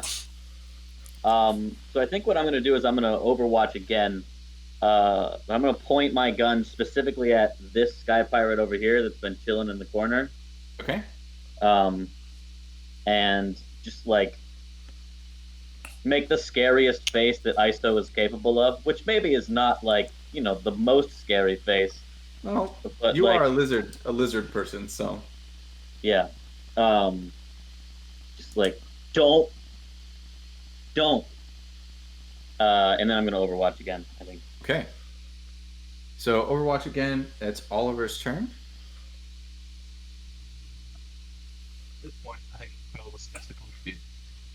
I think she pokes her head out from where she is hiding behind the seat almost. Scopes at the range on this pirate just down in the grey garb. You see just opposite from her. Which one? This one? The one, the grey. This one. The Okay. Mohawk, yeah, Yeah. that fancy fellow. And uses her ignite ability to set him on fire. Nice. Okay, so Pearl sets.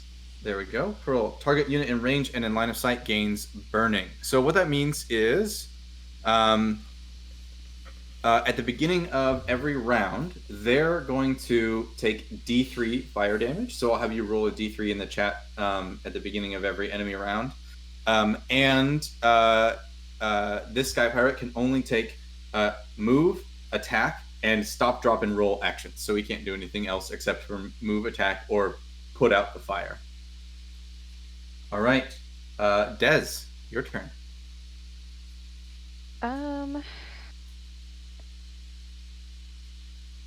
Yeah, I'm gonna move to this Sky Pirate here, and not use my gun this time, but from like his kind of sheath on his thigh, that's the word. He's gonna pull his combat knife and attack. Okay. So when making melee attacks, when you make a melee attack, you actually get to include a free move action as part of the melee attack. So you draw your knife and run over. So just for those following along, what you have done is not wrong. That move action is free when you're making melee attacks. Okay. Okay. So go ahead and roll for. So they has no cover, and you're within optimal range because melee is like just the 8 squares around you. Mm-hmm. Okay. A miss. A miss. Oh, you rolled 5 dice and a miss. That's a bummer. Oh. Okay. And JR went first, so that's the end of the round. Oliver, why don't you roll a D3 to see how much damage this Sky Pirate takes? So in Roll20, you just write / roll space and then a D3.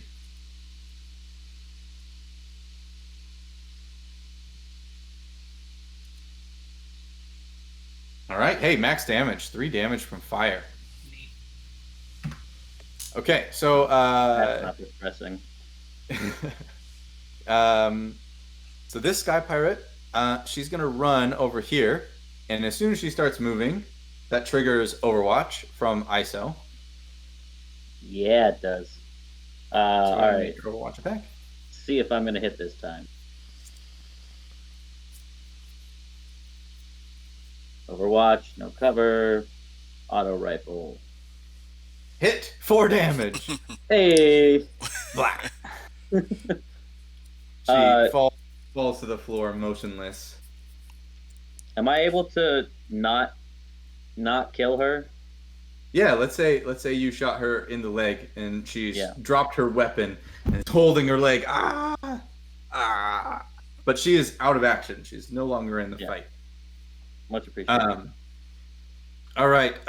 This Sky Pirate is going to also run. Hold on. 1, 2, 3, 4, 5, 6.5, 8. He's going to run over here, and then he's going to take the rest of his turn to pat out the flames all over his body. So he's going to put the fire out. And then this Sky Pirate, she's going to sort of fall back and like slide back to the floor and shoot you, Des. Okay. So that's Sky Pirate, no cover, optimal range. She hits for 4 damage. Oof. Okay. Okay. I said one person is allowed to get hurt. I now have 2 hit points left. All right. I've been rolling max damage on these pirates, but hey, that's how the dice are, right? I told you I play characters that are somewhat not good at anything that they intend to do. Terrible life choices. Poor Deswin. Deja, sorry. Got it confused with another character of mine. Nice. All right, so we're done with that round. We're on to the next round. That means that Oliver, your cooldown ticks down by 1. There's a little cooldown tracker there, and it's your turn to go. Let me take this Overwatch marker off because you took that shot. Who wants to go first this round? Des, you wanna go first and see if you can Sure. take care of business? Yeah. Okay. No, I'm just gonna have to move in and try again with my knife. Thinking Okay. I'm pissed off I got shot. Um. Okay, so that is Hit. a hit. Yes, thank you. All right. This 3 Sky damage. Pirate goes out of action. All right. Yeah. After Sarah is JR's character Frond.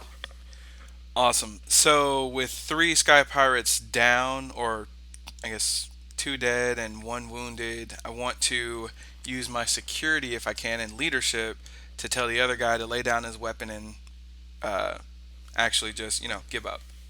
All right. It's going to be a difficult check, All right. and you can use security. Which is higher, security or leadership? Actually, they're both the same, so I'll just use. Okay, so you can use one or the other. Cool. All right. And is it going to be a persuade? It's coerce, actually. Coerce. Okay. So coerce. Use security. Difficult. Well, I mean, I guess it's up to you. Are you trying to convince him it's in his best interest to lay down his gun, or try and force him to lay down his gun? I'm trying to convince him it's in his best All right, interest. that's a persuade then. All right. And roll. Let's go. Ah! Oh well. I tried. It was a good try. He yells, "You'll never take me alive, coppers!" All right. Well. All right. So go ahead and take the rest of your turn. Oh well. I guess he's dead. All right. Like I tried, right? I did. Proposal accepted. All right. So half cover, normal attack, and we're firing now. Oh my God. Oh, Okay. a miss. Ooh. All right. Brad, what does ISO do? 1, 2.5. Can I get all the way down and like face this person? Yeah, totally. You should be able to get down to the same space that the first mate was currently lying on. Okay, Easily. that's what I would like to do. Okay. And then my secondary action, I would like to use my sustenance to I'm gonna jingle a clear bag of dried mushrooms that I have that I took as one of my items, and lick my lips as I stare at them like I'm a big old lizard and I might eat you if you don't surrender. All right. Again, That's just trying to get him to surrender. yeah. You might Is need that- to actually explain it. I don't know that if someone held a bag of mushrooms Yeah, at that's me, I'm weird. not sure that I You're would right. like get that they're Hard like to preparing to threateningly hold season some a soup mushrooms. for me.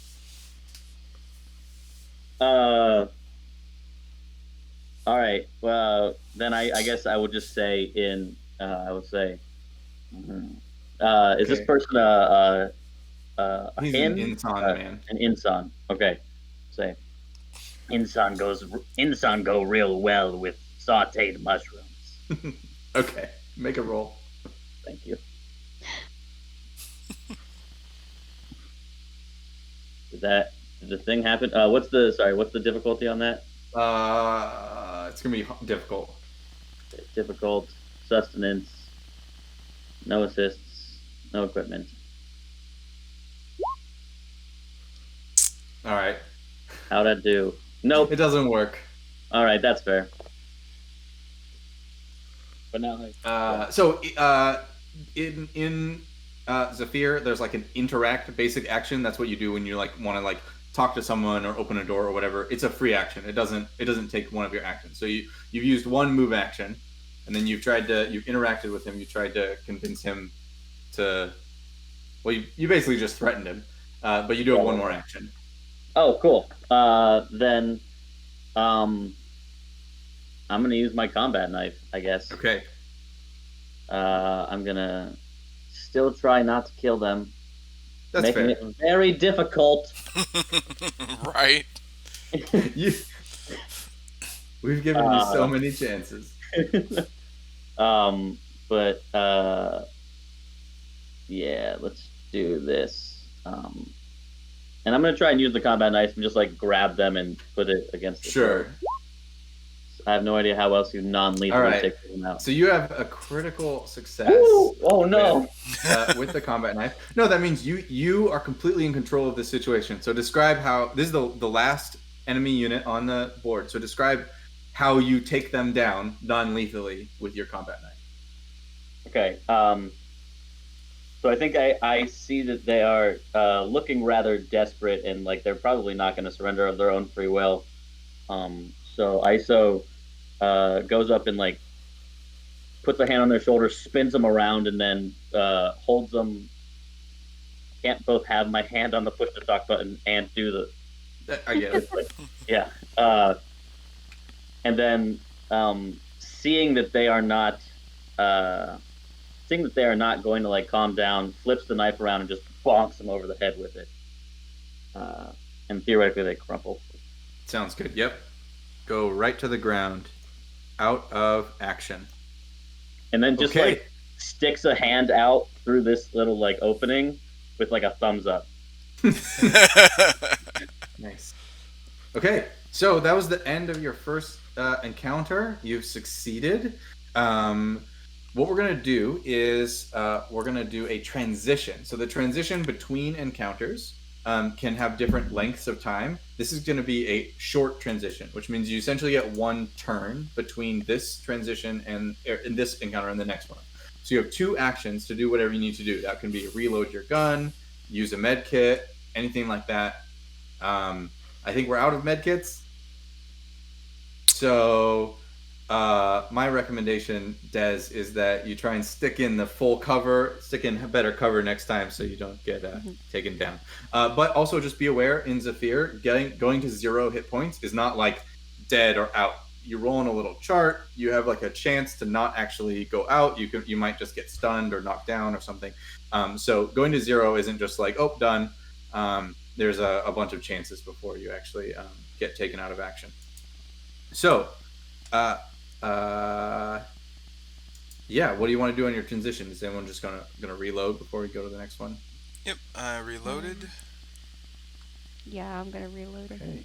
Also, we're having fun. We're excited, but we've been doing this for about an hour and 15 minutes. I'm gonna say we just take a quick 5-minute break, refresh your drink, water. I need to run to the bathroom, and then we can come back in 5 minutes and keep going on this encounter. Does that sound good with everyone?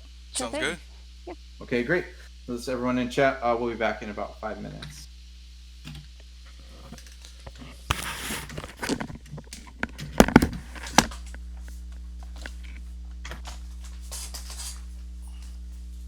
All right. Thanks. Old arthritic knees.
dog. Yep, puppy. Both of mine are She's like upstairs 13 years asleep. old. Both of mine Hopefully are she won't. upstairs asleep, so. Are you on push to talk still, Oliver? Yeah. I'm starting to get quite tired, and I'll get if I stay on too long, I may contact out under the stream, which would be hilarious. I'm thinking that the way that things are going, we're gonna do one more encounter and then probably be done. Is that gonna be okay for you, or you? Seems it's kind of difficult. But I've got pretty much it will be investigated and I'll then for you later. I think it will disrupt things less. With you. Okay, sure. And it's kind of it's all over for nothing. It's that makes it worse.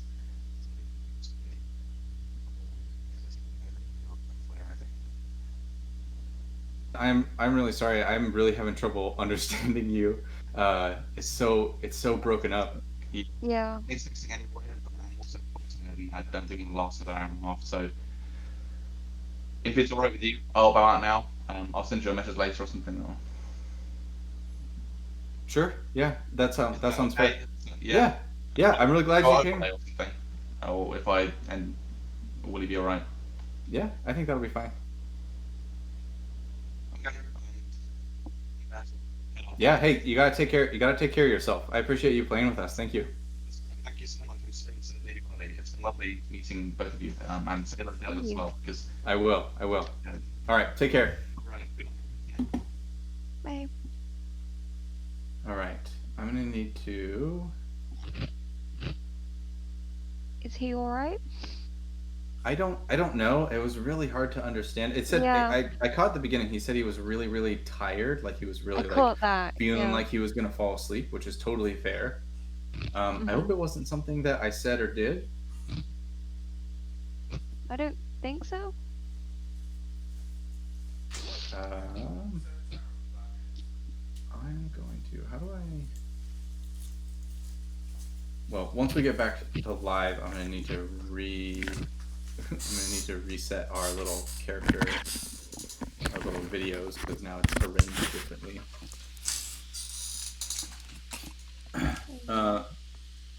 JR, Oliver said he was not feeling well, and feeling just not feeling well, so he was gonna step out. Got it. Okay. Yeah. I'll either play his character for him, or you guys can play his character collectively.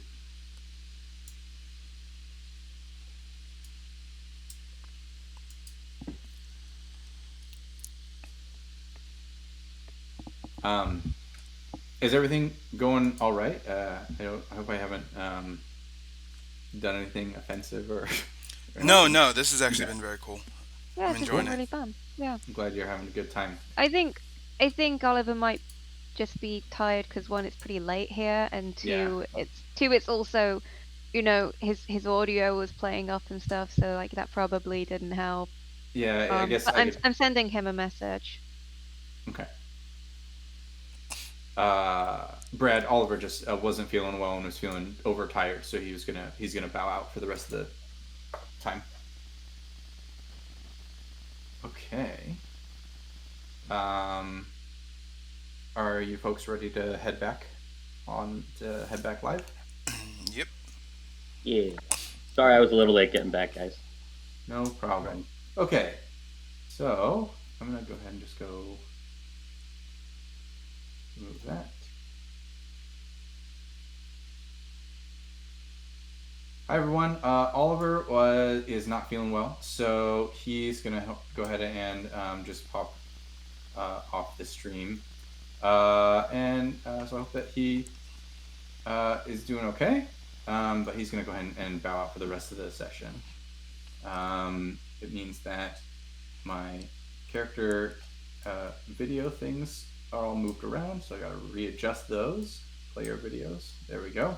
Hopefully that looks good for everybody. Yeah, okay. I was thinking. So ISO, while struggling getting that sky pirate to the ground, noticed that the sky pirate had a medical satchel on him. So ISO can go ahead and grab that for the next encounter. So just to recap, the other ship is still attached to our ship, and just as you finish taking out the sky pirates that boarded this ship, you feel both of the ships lurch, and you start feeling like heading towards the ground really quickly. The other ship you can hear its engines revving up. It is dragging the ferry back towards the ground so they can hopefully raid the ship for parts and everything. So we've got to run across to the other ship and take out the sky pirates that are fighting over there. So let me make sure I've got this other one set up the way I want it. That one out, and that one out.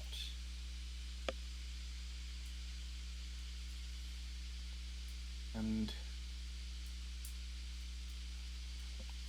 do this.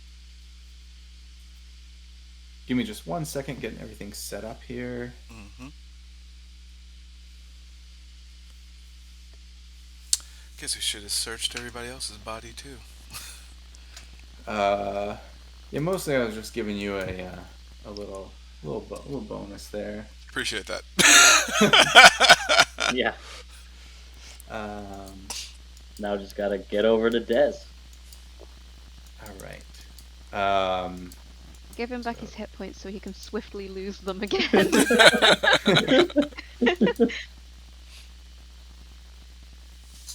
Yeah, all my characters are great at that.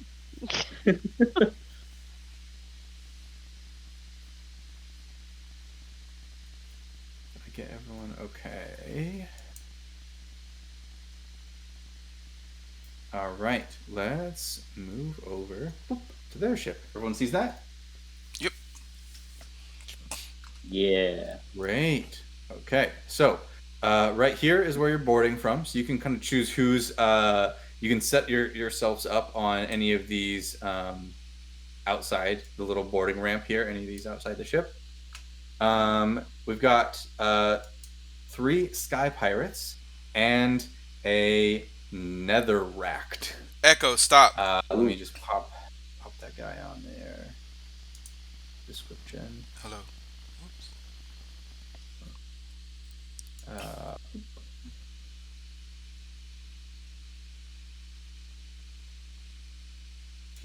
Can you read that all right? Netherracked. Vulnerable to melee damage. Okay. Yep. So what vulnerable means is that whenever they take damage of that kind, they take 3 additional damage. So, for example, if you were to stab them with a combat knife, they're particularly fragile to being stabbed, more so than a regular person. All right. Don't we all sort of have vulnerability to melee damage? Do I still have only 2 hit points at this point? So I gave ISO a med kit. Right. But I kind of like that sort of used up the transition actions. So he can certainly, or they can certainly use the med kit during their turn. But you're going to start still with the 2 hit points. Okay. Yeah, so you may want to go after me. How big are these tokens? Looks like your tokens are too big for this map. Let me change the scale on this a little bit.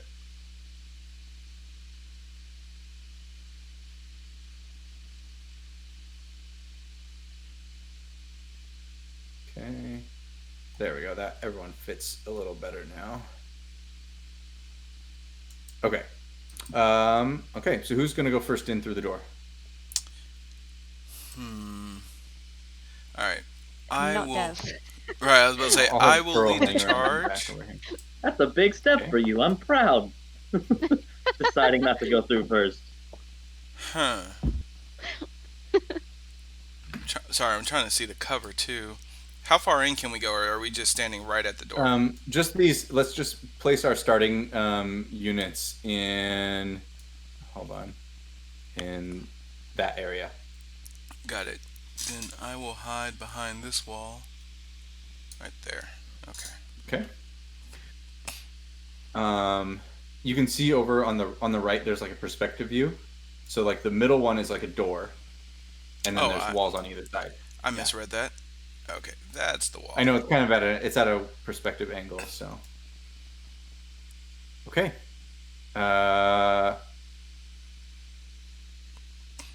ISO, where do you want to stick?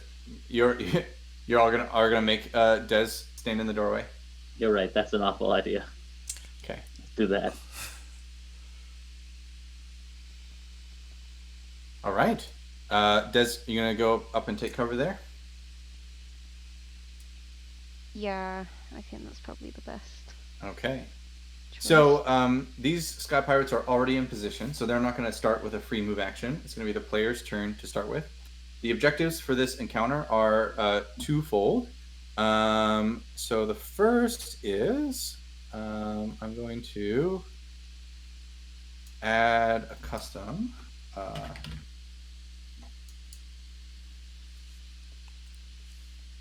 So there are 4 rounds before this this Sky Pirate pilot is going to crash the 2 ships into the ground. Oh wow. So what needs to happen is that this Sky Pirate needs to be eliminated, and one of you needs to take the helm for at least one action. Like you need to use an action on the helm to get it back upright, so you're not crashing into the ground. And then this timer is going to tick down at the beginning of every round. And if it gets to 0, we'll crash, and we'll see what happens. Okay, who wants to go first? I will go first, if Okay. nobody minds. I'm gonna turn to Dez and use the med kit, but I'm gonna use the med kit in like a gentle rebuffing way. You should really take better care of yourself. Please just use cover and stuff. Nice. Like while wrapping your wounds. And so that should take you back up to 6, yeah? Yep. Nice. I'll put that on. Alright. There we go. And then that only takes... That doesn't end my turn, right? That only takes 1? Correct. Mm-hmm. Okay. Then I guess I will rush on in. Why not? So You do that, and Des shouts "hypocrite" after you.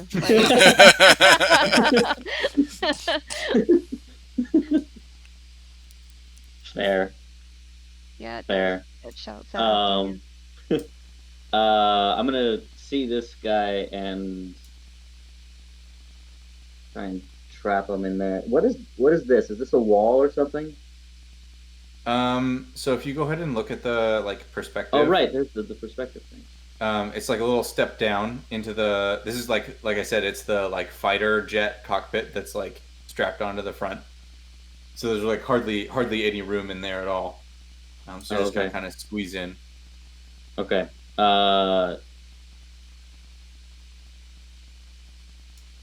No, I don't have any actions left after that. So right, that's just a move.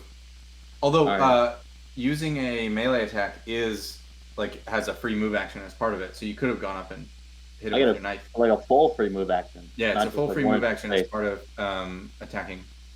All right, yeah, then let's just charge him. All right, and jump over this little thing here and stop crashing our ships. It's not nice. Boop, boop, boop, boop. Pull up the things. No cover. Optimal range. No, not an overtake. Hit for 1 damage. Woo! Stop hitting me. Oops, I didn't mean to do -3. I mean, I'm okay with that. There we go. Stop hitting me. I'm trying to crash the ships, he yells. Stop crashing the ships. I'm trying to hit you. So Day. Pearl is gonna go next. Let's see. I think Pearl is going to go 1, 2.5,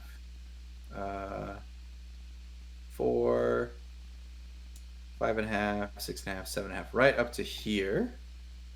And then let me get her character sheet open here. Boop. She is going to take a pot shot at this sky pirate who has half cover and everything else is normal. So shoot. Nice. Pearl does 4 damage and hits straight out of action. I don't have a special thing or anything. She really did that. Okay. Nice. Des. Let's see. Des is going to move here. So there's like a little full cover spot back here. It's kind of hard to tell because like the roof is covering it, but like Here? Oh, if you there. go back behind over here, you're gonna be in cover. There you go. So you're not actually on the roof there. You're like down below it. But if Oh, you right, see on okay. the perspective view, you're like behind the. Yeah, You're I hiding see behind the edge of where the the ladder is. shipping Yeah. container box. Yeah. Okay. Um, yeah, I'll hide behind there. You've got a couple options. You can't see the guy on the top, but you can see either the pilot or the netherrack over here. I will take a shot at the pilot, I think. Okay. So that's no cover for the target. Optimal range. Does she get an elevation bonus? I'm just curious about that.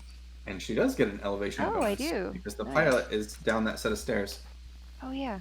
Then I will aim my light carbine gun. Critical hit. Woo! Critical hit 4. Okay, so goes to 0 and is taken out of action. Let's see. He sort of slumps over to the side, poof, and the helm is free now. It is JR's turn. All right, I am going to go up here. How far? Okay. Because I only have 1, 2, 8. Hold on. 3. 1, 2, 3, 4. Wait, I miscounted that. 1.5. 4.5, 5.5, 3. 6.5, 8. So 8 is measured to going up a ladder is always 1.5. Okay. So you can get to the very top of the ladder in 8. So it looks like. Okay. Then I will do that.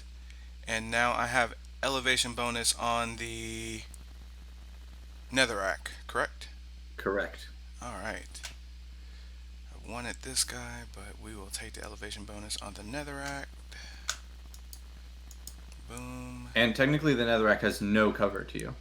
Oh. Haha. Yeah, because it's not up against. It's not like up right here. It's over here, and there's no cover in between you and it. So +2 crit, elevation aim. All right. I have all the bonuses and Hit. nice. For 4 Nice. damage. Okay, that's the end of your turn. It's the Sky Pirate's turn. The Netherrack is going to move up here, and the Netherrack is going to. Oh, hold on.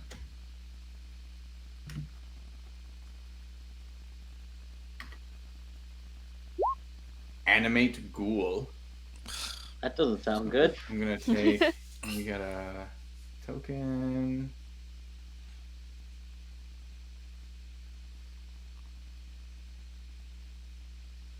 It's a little big.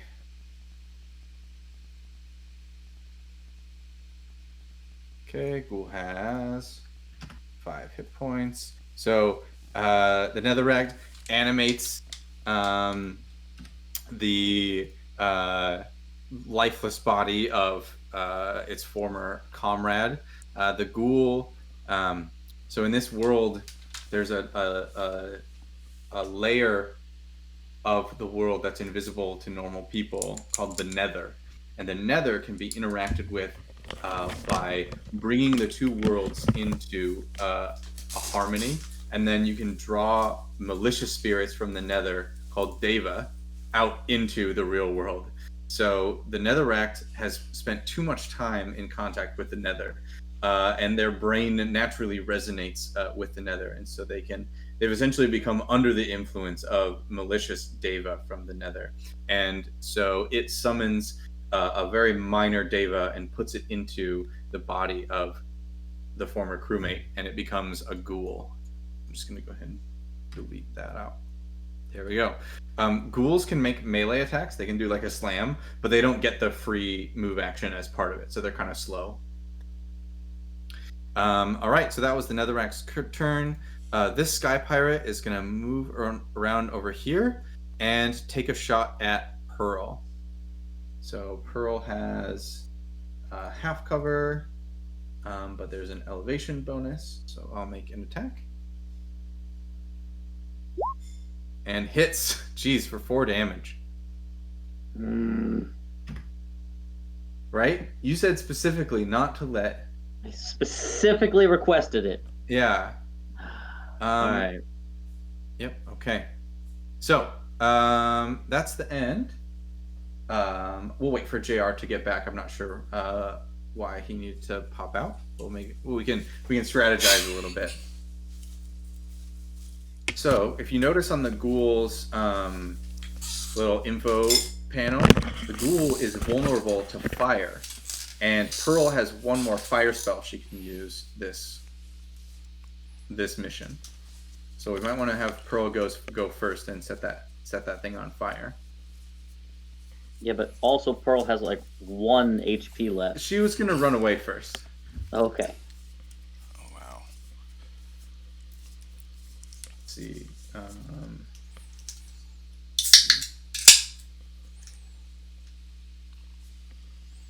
Yeah. Okay. So who wants to go first? Should we have Pearl go first and see if we can get her out of the way? I would say yeah.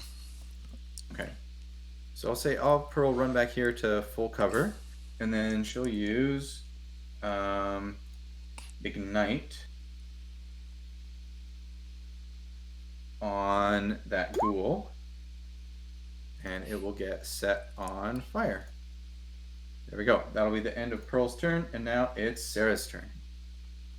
Dez's turn. Okay, Dez's turn. Let's see. We still got 3 enemies up. Yeah. I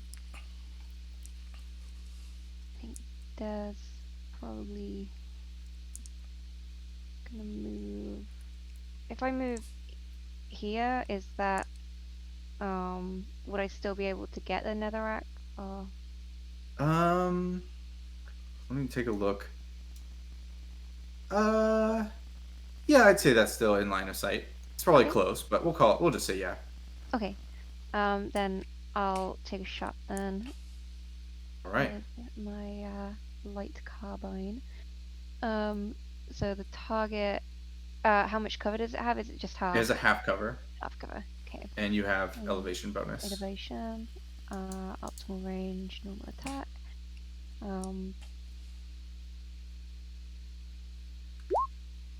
Oh, bummer. Miss. Miss.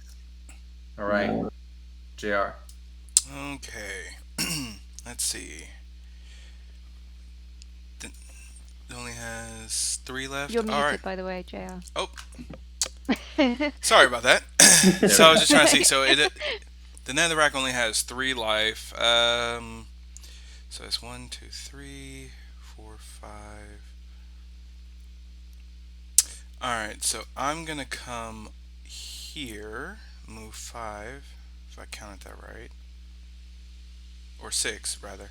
from there to there is just 4. Oh, it's just 4. 1, 2, 3, 4. Yeah. Oh, okay. Because jumping over the these are like those cannons that were on the top that are providing. Got Just you. jumping over that was Okay. free. Yeah, I was going around, but okay, jumping over. So sweet. So, and now I'm going to aim for the netherrack with elevation, but it has half cover, elevation, and we're going to attack. Hit. Nice. 4 damage. Taking it out.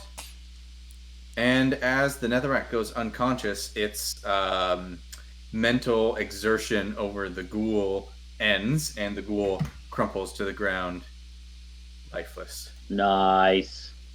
There Awesome. we go. All right. Brad. Oops, the crash timer is actually at 3, not 0. Oh dear. Well, speaking of the crash timer, I am gonna just see if I can, take control of this ship. Feels like a really strong word for this crate on an engine. Yeah. Do you have the engineering responsibility? Nope, and I don't have navigation either. Okay. Wow. Now I'm this gonna- is pod racing, huh? Yeah. Well, you can try and take the helm anyway. Yeah. So this will be an average difficulty tinker, or sorry, average difficulty pilot check, and I would say you have to use navigation, which you have 0 points in, but you have to set it. Okay, so 0 points. You said average difficulty. Mm-hmm. Navigation. All right, can I call out to somebody with engineering or navigation? Be like, help! Let's see. I think Pearl has one It's of those. okay. Des will come running. He has engineering. Yeah. Everyone Kenobi, you're my only hope. Nope. Pearl has navigation 3.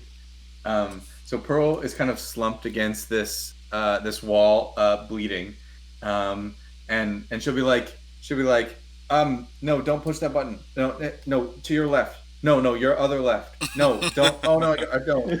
Okay, yes, that lever. Flip that lever. So you get 1 assist from her Hey.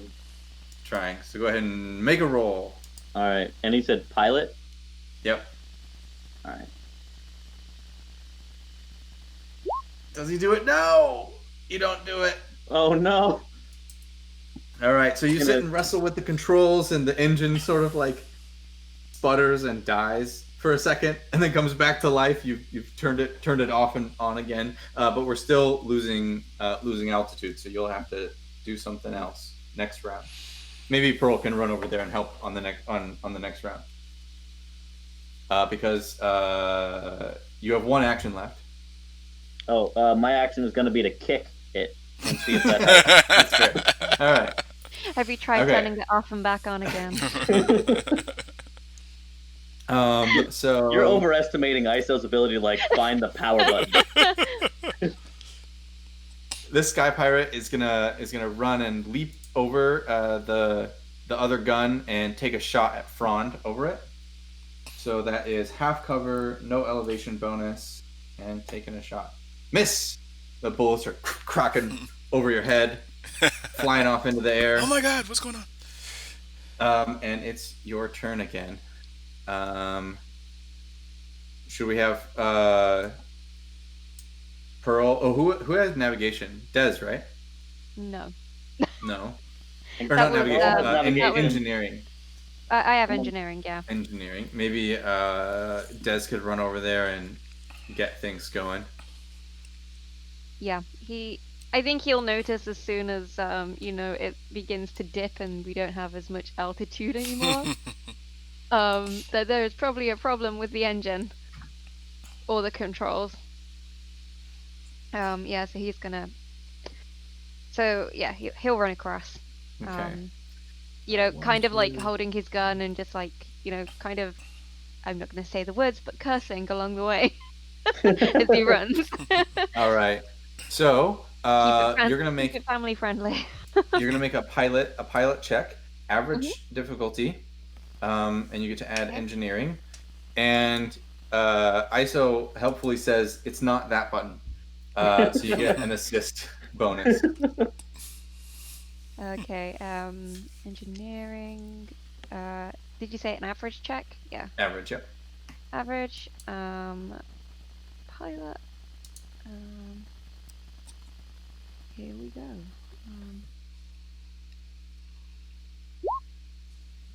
Success. Success. All right. So you successfully get the ships. You know, you're cranking back on the control stick and you're flipping switches around, and you successfully get the ships back level and flying. They're still attached, but they're at least level and flying. And now our only problem is this last sky pirate over here, and Yeah, it's JR's turn. he's not about to be a problem for too much longer. All right. So I'm going to make the same offer with security. I know this is going to be difficult, but once again, I'm going to ask this guy to put down his weapon because I've already taken out a ghoul and a netherrack, and I don't want to have to take him out too. You can actually, it's going to be average difficulty. He's coming around to the idea. All right. Your All right. KDR is high enough. Yeah, All right. And persuade. Persuade, right? yeah, super sweet. All right. And boom, boom, boom, boom. Security. Okay. There you go. Success. So he's like, you know what? You're right. Best thing for everyone. He tosses his gun over at you and surrenders. All right, that's Awesome. the end of your very first Zafir mission. Everyone gains 1 experience point, which means everyone levels up. Everyone's gonna be level 2. Oh. So Des is wrangling the controls, and she hops on like the little. It's not like a radio; it's more like a bullhorn like system, and talks to Agar, the piloting the other ship, and he's like, and you actually hear Agar say, "I think we need to take the ships down to the ground. We need repairs." Yeah. As soon as like, oh, gotta take the ships down to the ground, Des is like, you read my mind exactly. Um, and when he talks about needing repairs, Des will say, well, we can use this ship, plenty of junk on it. So the 2 ships slowly go down to the ground and land in kind of a flat patch of desert near kind of like a cliff. So there's maybe a little protection from the elements there. It's still midday, right? It only took this fight was actually pretty quick, and it only happened a couple hours right after we left Dellard City. So we land, but fortunately there were no civilian casualties. Some close calls with some bullets whizzing by, but everyone is safe. So the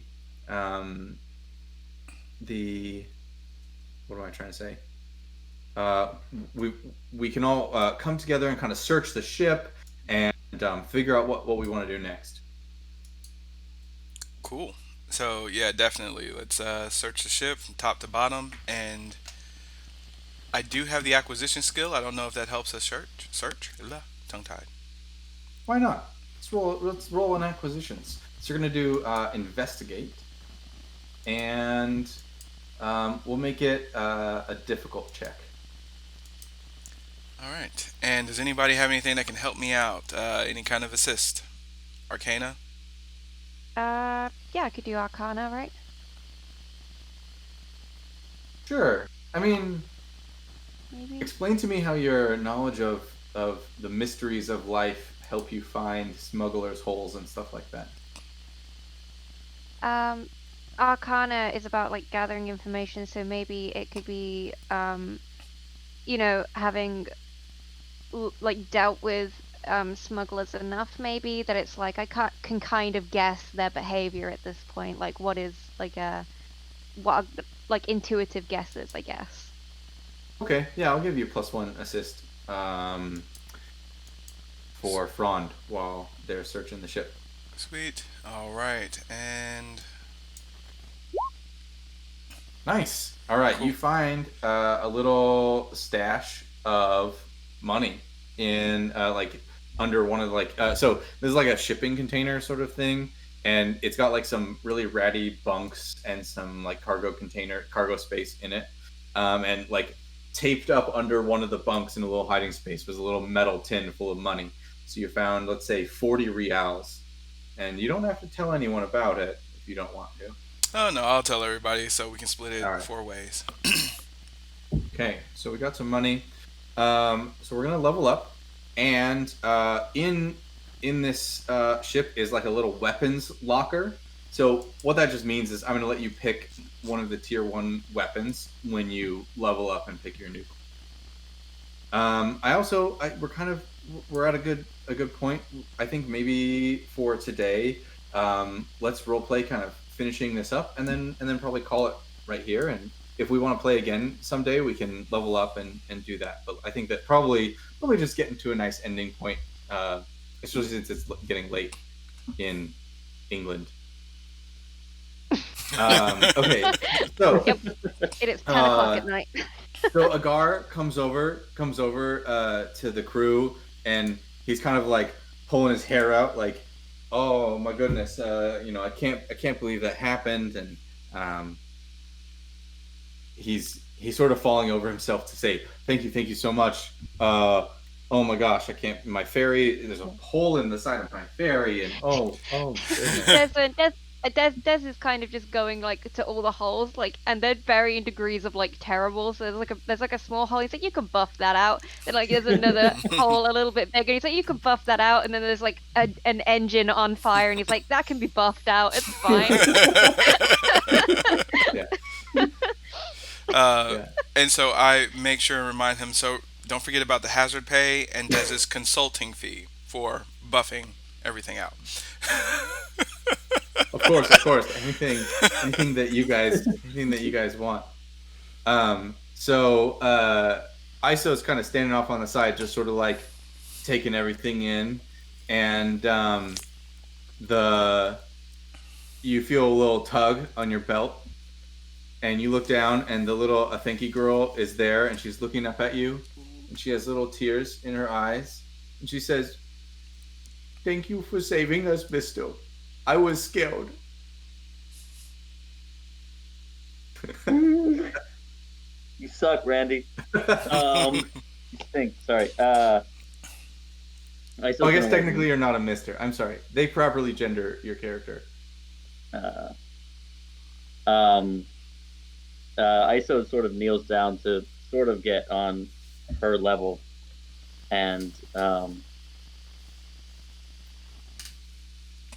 just sort of like gives her a big hug, and is like, you could have taken him. That's cute. All right. Well, we'll just say end scene. Well done, everyone. We've saved the day. Thank you for playing. Thank you for everyone in chat. I'm glad to have everyone along. I didn't really pitch it that much, but Zafir is on sale right now at zafirgame.com. You can buy a beautiful copy of the book for $50. Ships worldwide. You can buy a digital copy of the book for $20. It's just as beautiful in a PDF. It's all marked up. It's really nice. Thank you, Sarah, for showing off that beautiful book. No problem. And I just thank you for doing this. It took me like a month and a half to finally get a game together, but I'm really happy that we did. Definitely, this was a lot of fun. I enjoyed it. Yeah, it was Thanks really for joining us, fun. JR. 100%. Yeah. Yeah. If we had fun and we have some time in the next weeks or months or whatever, we'll try and throw another game together. If not, I'll be perfectly happy. So. Yeah. Wonderful. Yeah. Wonderful. Thank you so much for running, Randy. We're gonna sign off live and just say thank you to everyone, and hopefully you have a great rest of your day. Bye-bye. Bye.